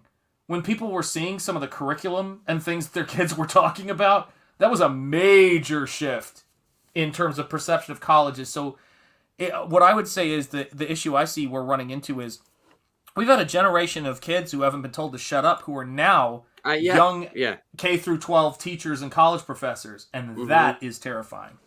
That is the real terrifying thing, because they think it's they see the students as their friends, and they say things that horrify me, like, well, I'm just I'm on the same journey you're on. I don't know any more than you. And I'm like, then why are these people paying tuition? You shouldn't be teaching if you're as dumb as they are, for God's sake. I mean, can you imagine saying that to your kids? All right, kids, we're going to school now. I got to be honest, I don't know how to drive this car any better than you do. Like, it's a nightmare. That's not what a kid wants. A kid wants to know that you have it all figured out. I assumed until I was probably like in my mid-20s that everyone who was in their 40s, every single person on earth was smarter than me. And then as I got older, I realized, oh no, that's very Was it really though? Was it really their 40s, or was it their 20s when you were a young kid? Do you know what I'm saying? Like, when I saw somebody who was a high school senior and I was a 7th grader, right? When I saw, some of our teachers were in their 20s and we weren't like, what do you know? You know what I mean? No, I don't think I do, actually. Okay. Explain it again. People who were old enough to grow facial hair, I assumed knew more than me when I was a kid. Oh, sure. Yeah. Like, anybody over, like, you think about how old college students seemed when you were in high school. Oh, yeah. And it was like, you were aware of that stuff. You have college freshmen coming in lecturing faculty on how the world works now. It is hilarious and dark. Right. Say how glad I am to be out. Laugh out loud. Well, yeah, I just assumed. I always just was just like, well, I mean, eventually get to a point where, you're really, how can you not just be smart, right? You just assume everyone at some age. And then you realize, like, I started having conversations. The reason I use the reference of in my 20s, when I was in my 20s, I had a slew of jobs in like graphic design and stuff. And I started having conversations with my bosses who were in their 40s and 50s. And it wasn't my arrogance. Like, I could tell they didn't know what they were talking about. And it was mind baffling to me, because I was like, well, I don't want to be the one to correct them, because then I look like a shithead. But everything he just said was dead wrong. And so I'm like, all right. And I think when you're exposed to that, especially at a younger age, it takes a second to realize that maybe you are right. And maybe that, not everyone is as you just assumed as intelligent as you would think they would be. But, and then I come to find out that no, everyone's dumb. Everyone's an idiot. You just gotta go with it, and you gotta explain things. You gotta over explain. You gotta like pull back. You have to learn to read cues. Like, all right, this guy has an ego, or this person is gonna think this or whatever, and just try not to step on too many toes. I don't know, man. It's so funny because how do I word it? Like, I'm thinking about this is the thing about it, right? It's horrible, says Sheeple Hunter. This is the thing I would say, man. This is maybe this is a culturally different thing, and I hate to even say that, but it's like the kind of, how do I word it? The kind of ass whooping and total invalidation of your existence being of any value that I've seen happen in some of the Indian households that I'd be around, and certainly in my own, which is, it's a really funny thing. It's a really different thing. So you basically are trained, like, you have a cognitive dissonance in some situations where you can't even conceive that these people could be wrong, even if they're telling you that fire is wet, right? But what's really funny about it for me was, it took me forever to learn how many people didn't want to get better at their work and felt like it was everyone's job to be impressed by their mediocre shit. And that was the thing that blew my mind, because I would be in rooms with people who couldn't paint, couldn't draw, and were charged with, or were lecturing to everyone how to make someone great at art. And I'm like, fool, you can't even do this shit. Yeah. You can't even do what I'm doing. And they had this unbelievable resentment of skill. And I think the biggest thing that I'm grateful, to have learned, and what sort of has led me to leave that environment is it's not that people invalidating your skill, right? That's a pain in the ass, but that's just one of those things. Any person who grew up in a household where your parents were like, you're not an artist, you're not going to be an artist, you're not like don't do it. Like, that's the least of your worries. But it's the thing that Ayn Rand talks about in Atlas Shrugged that I thought was rather brilliant, which is when people use force, whether it's your career, your financial stability, or your well-being, to compel you to think the opposite of what you know reality to be. So I'll give you a really good example of something they tell you in art school that's total garbage. And it hasn't been true for decades. The world is filled with people who have technical ability. The problem is there aren't any people with ideas. Total bullshit. The world, what separates an artist from everybody else is everybody has got tons of ideas. Artists are people who can actually make the shit. Right. And that's because they can't make the shit. And I always said, how many people who, can paint or draw like, David Casson, Nick Alm, or go back further, John Singer Sargent. We're still looking at Michelangelo stuff, for God's sake. How many people do you know that are incredibly skilled, like, in your life? I don't know a lot of people, but every person I've ever met has an idea for a picture book. So explain to me how that works, At least a third of people are just straight up dumb, says Stephen Rockwood. Okay, agreed. 5/4 of kids these days can't even do simple math. Sheeple, you win. Sheeple Hunter, I'm going to play you something I typically only reserve for super chats, but you've earned that. Here you go. Charge!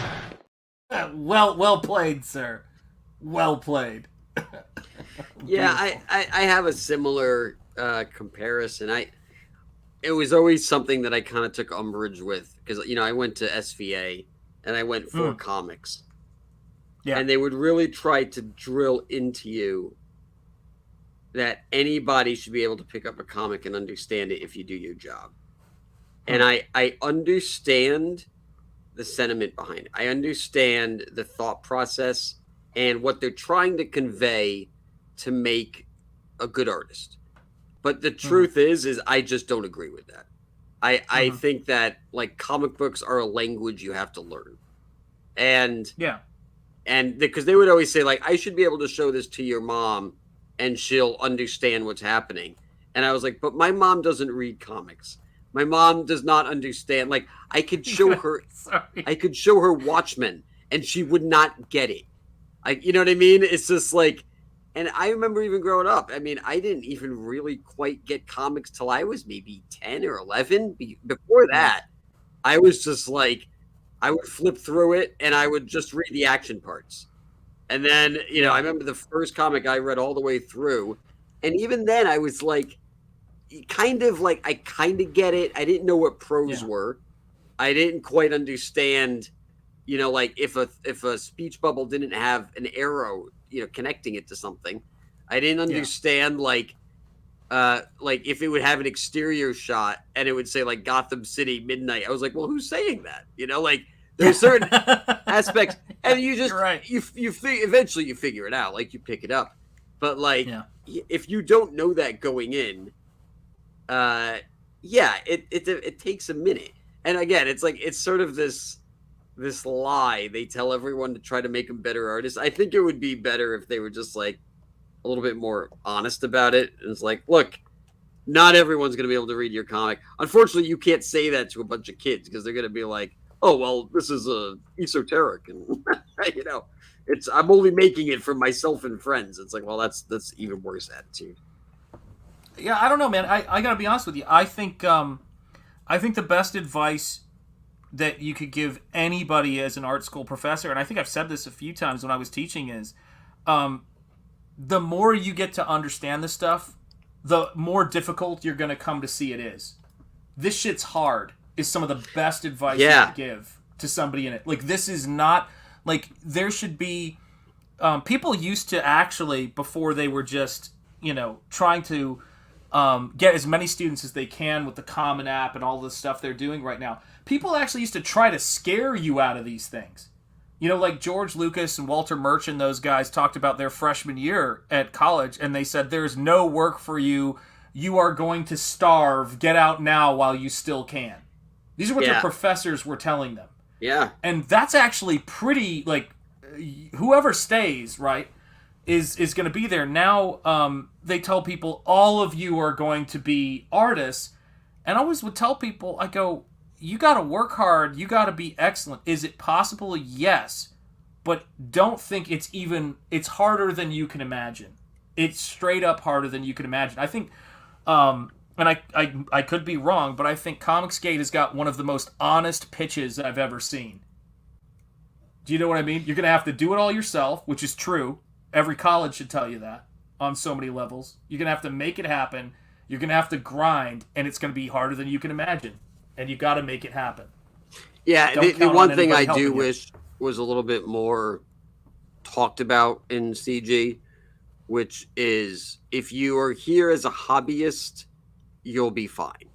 If you are here because you are looking to make money, unless you're pulling in $100K a year, you're not going to make anything, because it just takes too much. Like when you consider fulfillment, when you consider taxes, when you consider the amount of time it takes. What about the animation industry, Camel? What about every business? Do you know what I'm saying? The only rules that apply in Comicsgate, and you're absolutely right. I'm just gonna back you up with this. I don't know if this is a Comicsgate thing. I think every person in CG who backs books, and we've got a ton of them, and God bless you, who are small business people, totally know everything that's going on. Like, you think about anybody we've got in here who owns a restaurant, anybody who owns a print house, right? They all know, right? Like, everyone knows, so many... but it's never spoken about. And I kind of wish it was more of an open. I don't think so. No, I think there's this idea that come here, make a channel, make a book, make money. It's like no. Like, you know, it's almost like I'm taking that attitude of what you were just talking about, where it's like I want to scare you out of here, because I think every so often we get new creators who show up here and they're like, oh, I'm going to make bank. And then when they don't, they get very frustrated and they think it's some type of, politics, cronyism, or whatever it is. And there is some of that for sure. But at the same time, it's just like, no, it's just because, business 101 dictates you need to be selling for twice as much, or you need to make twice as much. By the way, that reminds me, I got to wire Shane his money that I have to pay him every month. To keep everybody off of me. I mean, I'm not saying he's behind all of this, but well, look, guys, this is the thing. This is the difference between you and I when it comes to that stuff. I feel like I'm about to be the Key and Peele teacher. I taught in academia for 18 years. You feel me? No, but I taught in academia for 18 years, and the thing I can tell you this as a teacher is, when I came into Comicsgate, I came here for one big reason. I want to be positive, want to inspire people, I want to do all that stuff. Hail, Ray Haylock, Tug's web guy.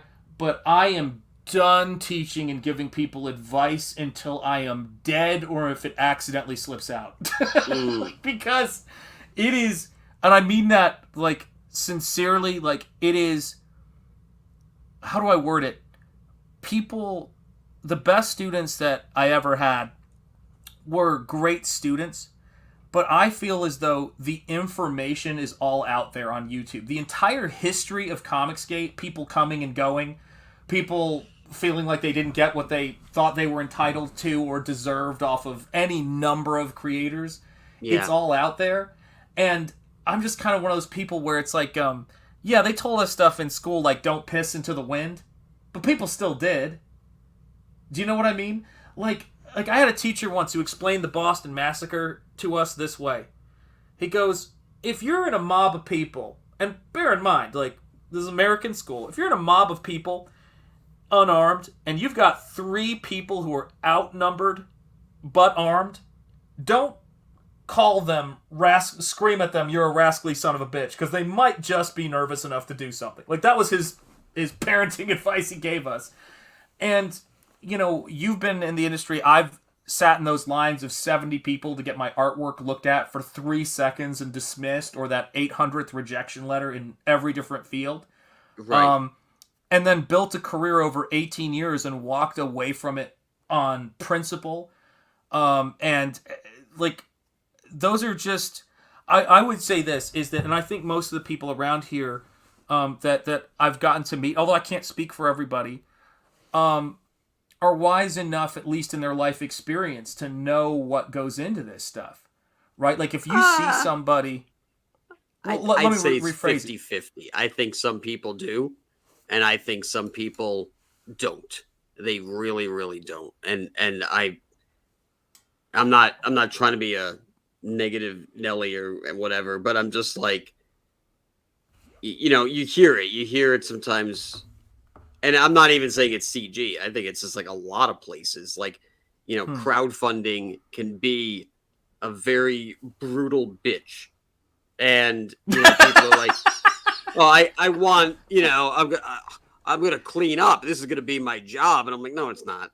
Don't, you know." I mean, maybe again, all of the stories, you know, where it happens are much fewer than the stories where it doesn't happen. And so, you know, you use these examples to point to and say, like, well, this guy, that guy, those are the exceptions. Those are the lottery winners. Like, I mean, and yes, obviously they have to have skill, talent, and some type of presence to be there. And, you know, otherwise they wouldn't. But at the same time, you know how many people try to do the exact same thing and are absolutely not even close? Like, there's a lot of them. There's a lot of guys out there. So it's more of like a cautionary tale. I'm not saying don't try. I'm just saying be realistic to the fact that it's almost like, you know, I want to be on the space shuttle. It's like, yeah, that would be cool, bro. Like, look at all the guys. Sorry, who my are on the whole space but shuttle. you gotta. That's a bad example, because my whole generation watched the Challenger, so we haven't recovered yet. Yeah. None of us want to be. Yeah, I'm a normie, but I get it. Yeah, with a certain level of common sense, you'd assume they would. Hail, Jeremy. Yeah, let me tell you something. This is the truth. Maybe this is just a part of my DNA or whatever. But every time I go somewhere, it is not hard. And I'm not saying, by the way, that this is something you don't understand or whatever. I'm saying this is something I was just thinking out loud. But I find it so easy to understand why people who work at the DMV are about to snap. Do you know what I mean? Like, when I go to a restaurant and I see, you know, like a waitress getting bullshit, or, you know what I mean? Like, or people doing stuff, I get why, like, people are exhausted in their work. And I think maybe because, and I think in a lot of the cases, by the way, that the cases I've seen are where people come in, but it's just like, you know, I'll say it, the fake fans during the Dark Knight movie era, as we've clarified, who came in and are kind of like, why is this like this, before spending any time getting to know people. Mm-hmm. But that's everywhere. I think the people who hang around, and you see I'm not often, saying that's here. That is everywhere. Yes, you're right. Yeah, because I think, hold on a second, everyone says they want to be free to do their own thing, but in reality, most people have average abilities by definition, and at heart are really system people, not pioneering independence. Yeah. I'd also say too, and this is something that's kind of fascinating about that, right? Which is, how do I word it? It's the freedom. I'm trying to think of how to put this.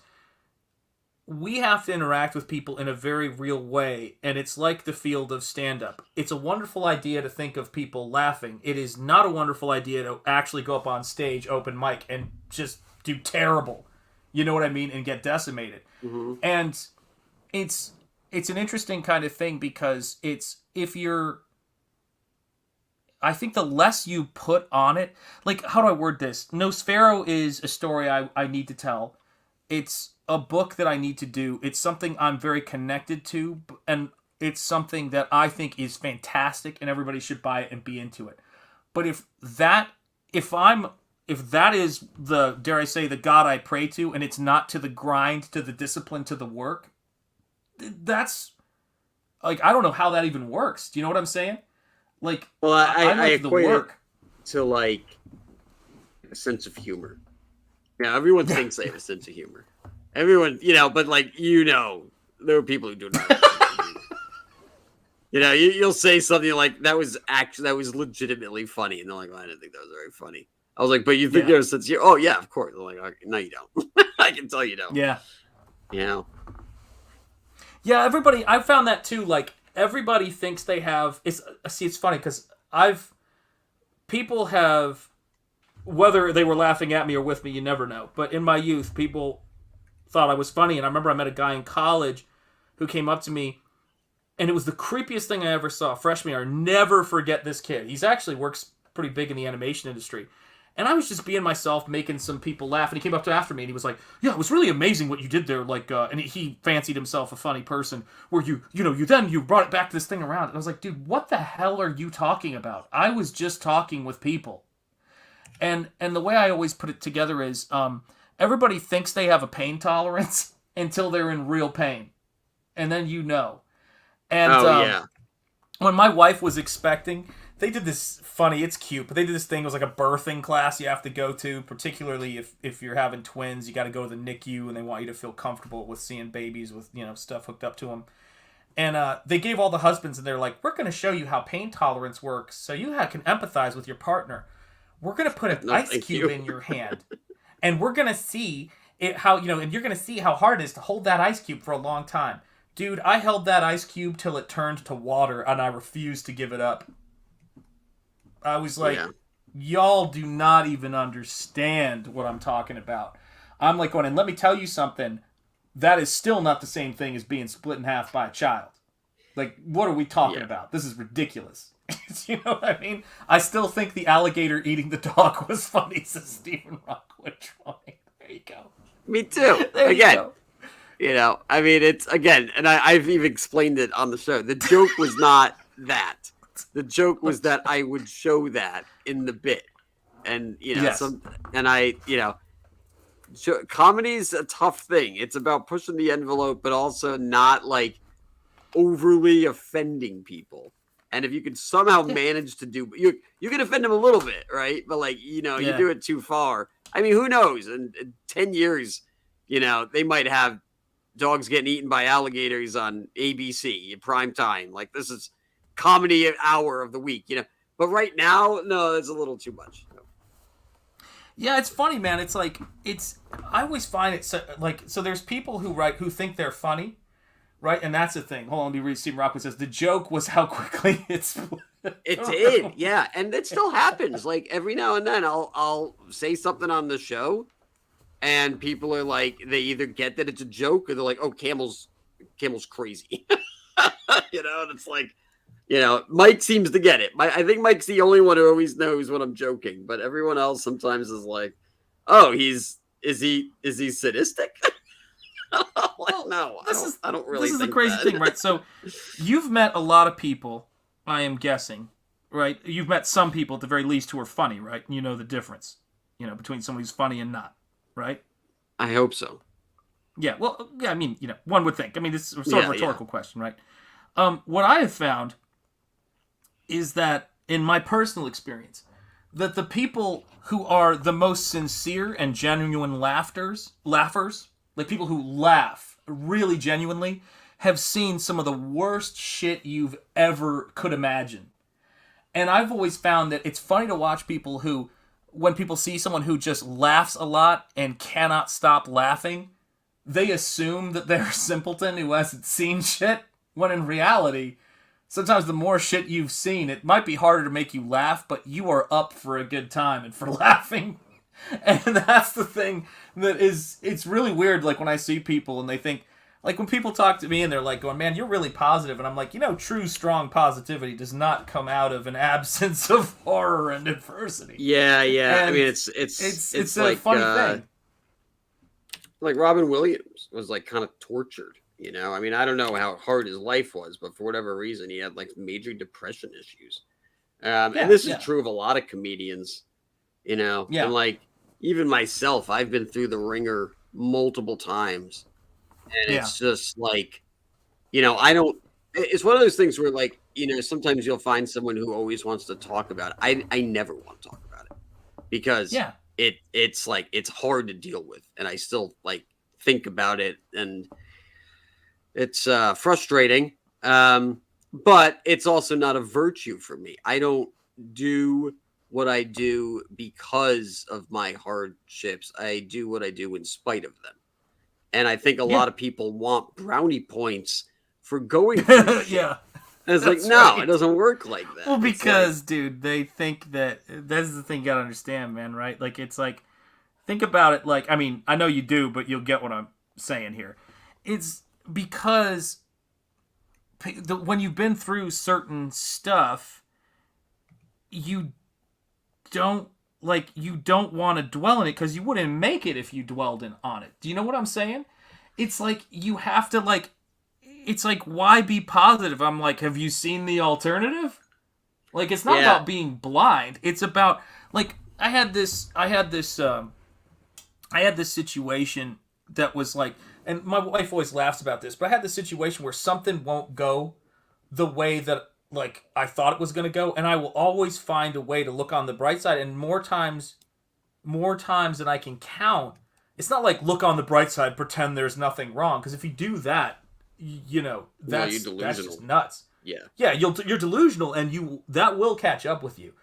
But the thing for me is it's like I have found that you can't see opportunities for anything if you have to have complete control of how things go, if that makes sense. So with Nosfero, with the YouTube channel, the biggest thing I would say to anybody that's probably, and hell, I'll even throw in my marriage to this, the best bit of advice that I would give anybody is in terms of like what is the key. I got to, you know, quote unquote, if I have one for me, not for everybody, is I found my wife and I found each other when we had been beaten down enough to not have a set idea of who the right person was, and it opened our eyes to seeing someone we hadn't thought of as being the potential. To like, that's the kind of person.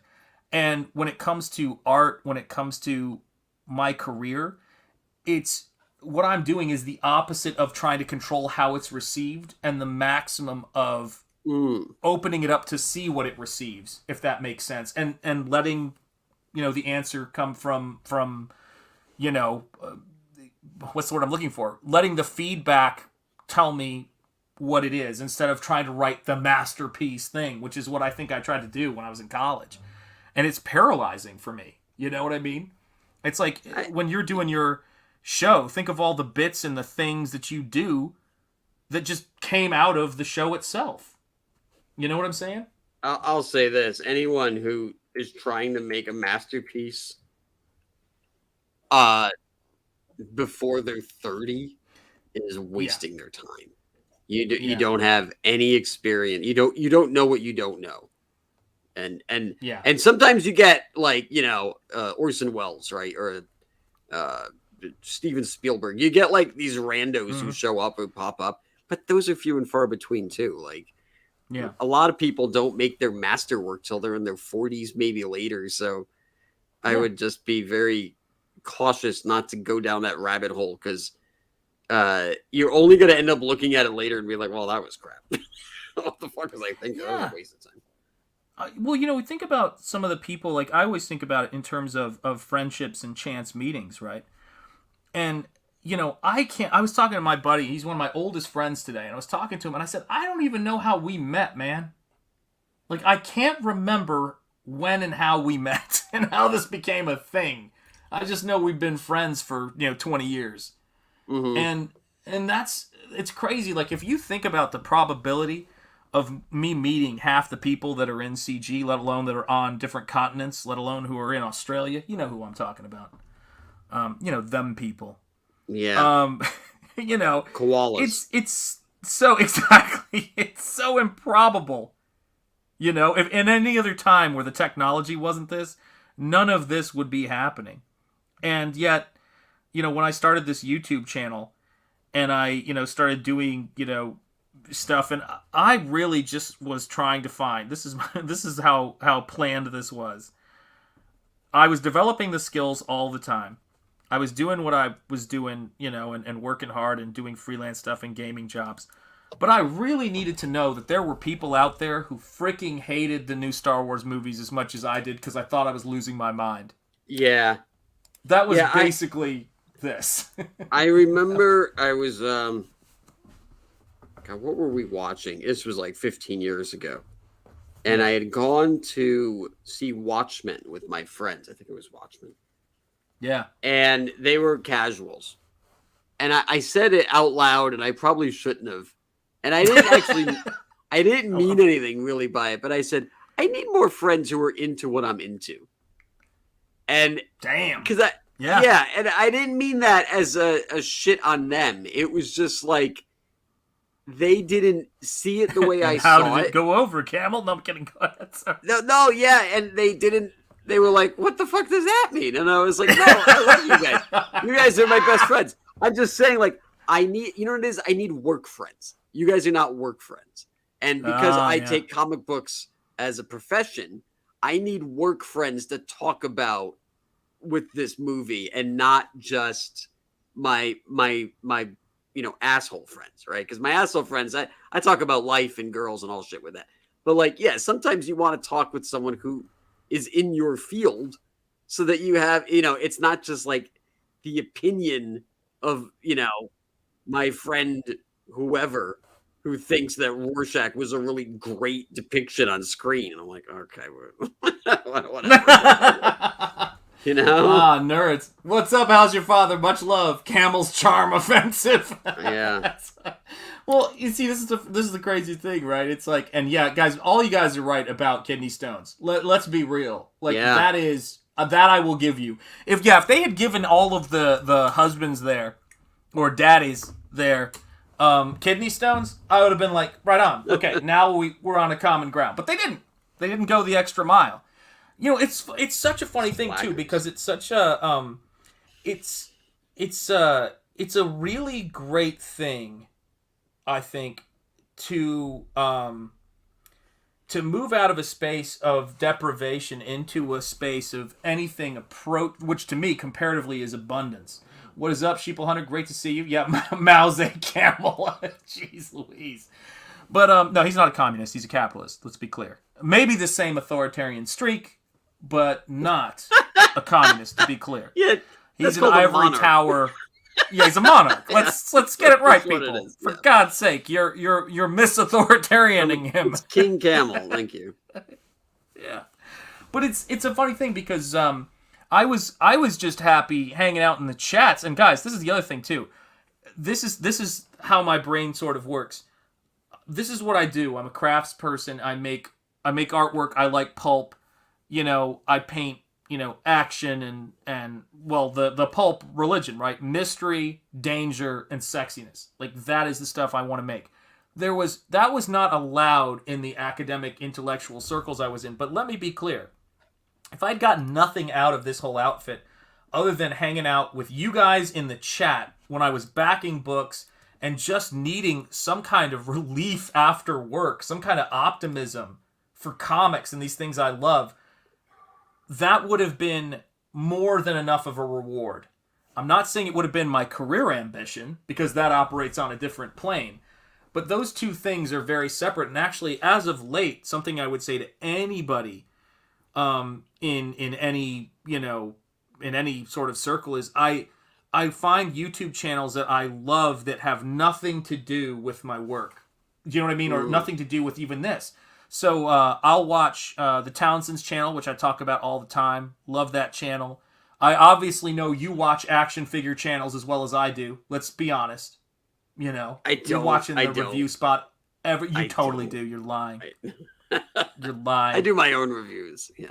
I do my own reviews under another name. On the floor in my underwear, you know. That's right. That's exactly right. But I watch a channel called Leslie Chambers Kaiju Reviews. This guy is the most positive, enthusiastic kaiju fan, and he's the kind of person that okay, I see what you're saying. I do watch Lego reviews. I actually find those to be quite interesting because they open up like the set and you get to see inside. So you're watching some Jang bricks? Are you watching some Jang bricks? Tell me. Yeah. Let's get it out in the open. You know, you're like you have to hide that shit. You're like going, I'm on Grindr, but I don't like watch Lego videos. Yeah. You know? That guy's he's a little out to lunch, but you know, like he's a little like somebody who's a Lego enthusiast. He's somewhere on a broad spectrum of genius and other things. I'm just like, come on, man, that Lego city, that Lego mall. Let's get real. Let's get to Camel, let's talk about the Legos you stepped on that hurt you. No, but it's like, yeah. Oh my God. But no, you know what I'm talking about. You leave. You don't want to watch. Guys, here's the thing about here's something I think people. Here's something interesting. No, that's Jay Leno doing everything. This is the thing I'd say about it that is probably the best advice I'd give anybody in CG. One of the great joys of boxing is I'm not a professional boxer. I get to just have it as my entertainment. It is wonderful. One of the best things about movies and filmmaking is I'm not a filmmaker. It is not my work. You know what I mean? And YouTube is great to me for finding things that are not my profession, that I don't want to master or anything like that. I just want to be dazzled by it and the magic, you know? Yeah. Right on, SDA. Right on. I like Transformers Lego makers, obviously. And we know you do. We see it. We see the image. Yeah, I guess, I go through phases. There was a time where I was watching these, like, this one guy bought every Transformer ever made, and he would just, like, this is this version of Optimus, 2012, 2013, 2014. And I'm like, I watched every single one of them, and I was like, all right, I got it. I know what he looks like. I know what he turns. Oh, he turns into a truck. Okay. Right. But you still watched it, man. It was like eating that bag of chips that you're not really into, but you're like, well, I got to finish the bag. I'm not a lightweight. Well, and eventually got to the point, too, where I was like, all right, I don't need the intro. I would know where to scrub. I don't need, like, he would do these little bits at the end where he's, like I don't know, doing, like, a little play where he, like, talks for them and everything. I'd get rid of that. Wow. I didn't need to see that. I was like, I know exactly where I want to look. I just want to see him open it up, transform it, see how many steps it takes, and then eventually I was like, all right, I got it, you know. Yeah, it's like Anna watching a Henry Cavill movie. She's just like scrubbing through it. She's like, story stuff. I know what I need. Take your shirt off, Henry. Take it off. Yeah, I mean, for me, it's I like listening to, for me, it's audiobooks, but it's also, I like people like a great channel, Horror Monster Collectibles. This guy spends crazy money on collectibles I could never afford. And I can't imagine what life would be like if I was watching him and going, why can't I afford that? Why does he have all that stuff? Do you get what I mean? Like, I watch that stuff and go, wow, that's really cool. He's sharing his collection with me, and he's really interesting. He doesn't monetize his channel. He really has all these people. Well, he doesn't take free stuff. Yeah, it's a good way to, like, have a passing interest in something without having to, like, actually buy it. Yep. Because, it can take especially, like, sometimes it's not even a money thing. It's just a space thing. I'm like, I don't have any more fucking space in my house to buy Lego City. I would like to, but I don't have it. So, Yeah. Yeah, this is another one. You're absolutely right, Creative Faye. It's true. I also like watching other people draw while I draw. I love doing that too. And thank you guys for being here, by the way, in the chat. This is a thing I think about a lot of times, which is if there's one thing I really love about CG that makes what we do, to me, so much better than it could have been at any other time, is that we're all up late working, and we can bend time and space to occasionally share time with people on the other side of the planet, man. You know what I mean? Yeah, it's and crazy. When you were talking about Batman action figures, I need more friends with my interests. What are the chances you are going to find people this heavy into comics and lore in your 20-mile radius easily? Well, I mean, the only way you would outside of the internet now, would be if you worked in the industry. That would be it. Yeah. You know what I'm saying? And, like, I didn't. So to me, I'm positive because, I saw a kid in India with his legs folded the wrong way from the knees down by some pimp trying to gain rupees off of him. And I said to myself, isn't it amazing that we get to come here and enjoy talking about the things we love, the art? My wife is like, so what is that painting of? And I'm like, well, there's this guy, Camel Moon. And I don't want to tell her about the comic stuff, so I'm like, I met him on Grindr. And it's none of your business because love is love, bigot. She's like, you're still on that site, huh? No, she's like, my wife says to me, that's how we met. And I'm like, I know, baby, but, it's one of those things. It's one of those things, yeah. Being an okay artist can be learned now. Yeah, man, it's great. There was never anything like this, Even myself as an outsider to CG have been welcomed. Yeah, see, that's the crazy thing about it, right? When I was showing those Comic-Con pictures, and just to embarrass myself again, I'll show you. I love showing these pictures because they're a time and a place, right? So this is me at a comic convention circa 1990, age 14, and you see the guy who is about my height, to be honest, but the guy at the convention wearing his shorts a little too high, I'm going to be honest with you, and all of us waiting in line to get our autographs, and he's, taking my name down so I can't get back in line, and Todd McFarlane's like, here, let me get your comic so I can sign him. It was always a great scene to be in. And I wasn't there because I thought, I was meeting my hero and I dreamed of making comic books, but I had no thought I was going to be that person who had a career. I was just meeting my hero, and just meeting somebody. I always say that when I was growing up in Chattanooga, it was very much a sense of you can't get there from here. And conventions made you feel like you could get there. Like you could not, even if it was a career, but you could meet those people. And we've basically made that scene here. And it's like, I'm never surprised, and I guess this is a big thing for my life experience. I mean, especially those trips to India, right? It's like, and also growing up at nurses' stations in the ICU, like I would go and, when my dad was doing rounds, he was a doctor, he was doing rounds, he'd park me at the nurses' station. I'd see people with chemical burns. I'd see shit, dude, I was like a kid, and there was no thought of, you're not going to see this stuff because it's just how it was. And I would sit around there. But it's never surprised me that there are awful people who do awful things. That was actually something I for a very long time, took for granted. What's come to amaze me is that there are good people out there in unbelievably difficult circumstances who do the right thing. And that's what's really inspired me, about YouTube, because you can meet awful people anywhere. Right. But you maximize the great people you get to see with skills and talent and kindness. It's like there's at least 100 Bob Rosses out there you can find if you look. People who are positive and want to share stuff with you, or their interests, or historic, shipbuilding, or, restoration of objects, or even just collecting comics. I mean, it's incredible, man. Yeah, it takes all types. Yeah, it does, man. And it's like, think about you and I meeting. It's like, we're sitting here drawing together at 3 a.m. Like, isn't this the coolest shit ever? I'm sorry. It's just something I wanted when I was a kid, it's like a modern bullpen. And what's interesting, and I don't know, but I don't know if this is common outside of CG, right? I don't know if this is are Marvel artists getting together drawing on streams in the middle of the night. I don't think they are. But... Yeah, I don't think they are, because how do I put it? It's very hard to be creative when you have to share the same opinion, and when you have to worry about if you shine too bright, somebody needing to pull you down, because that is really what goes on in that sphere, Right.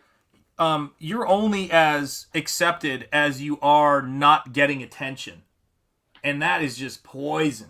You know what I mean? Yeah, Creative Faye. It's 12 a.m. here. I hear you. SDA, yeah.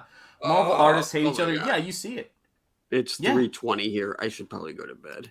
Yeah, it's 3:20 here, too. Let's wrap up. I just want to say hey to you real quick afterwards, guys. Thanks for hanging out in the stream. It's almost 3 hours of streaming. Look at us lunatics. And Camel, thank you for stopping in, man. And I want to Yeah, say this, sure. guys. If you're catching this later, what I am painting is inspired by Boots and Heels by Camel Moon. The link is in the description, I believe. If it's not, drop it in the chat. And if it's not, I'll add it afterwards. I think it's in there. But what do you call it? But guys, go check out this book and back it. So that's the first thing. The second one is RAZÖRFIST launched his book today, his second book in his series, Nightfall series. The first one was The Long Moon Night, and then the second one is Death Mask. Go check that out. The link is in the description. And then last but certainly not least, Jeremy of Zade Studios, ZADE Studios, book Beckoned has 88 backers. Can we get that to 100? Can we get that book to 10K? Let's get it moving. Because that book is criminally underfunded, and I want to see you guys just go. If you are interested in sword and sorcery, fantasy, and just meticulously, beautifully crafted artwork, please go check out that book. The link is in the description. I'm going to play us out with the channel members like Jeremy Burtz and all the fine people here. Admiral Wackass, who's also a channel member. All of you guys who are here. Stephen Rockwood, the great Stephen Rockwood, of course. Thank you guys for being here, and we'll let you guys go. And yeah, guys, let's just keep doing what we do here. And here are the channel members. And Camel, stick around. And I'll say, hey, it's a short outro, but much love to you guys. And stay gold, if you would. All right, here you go.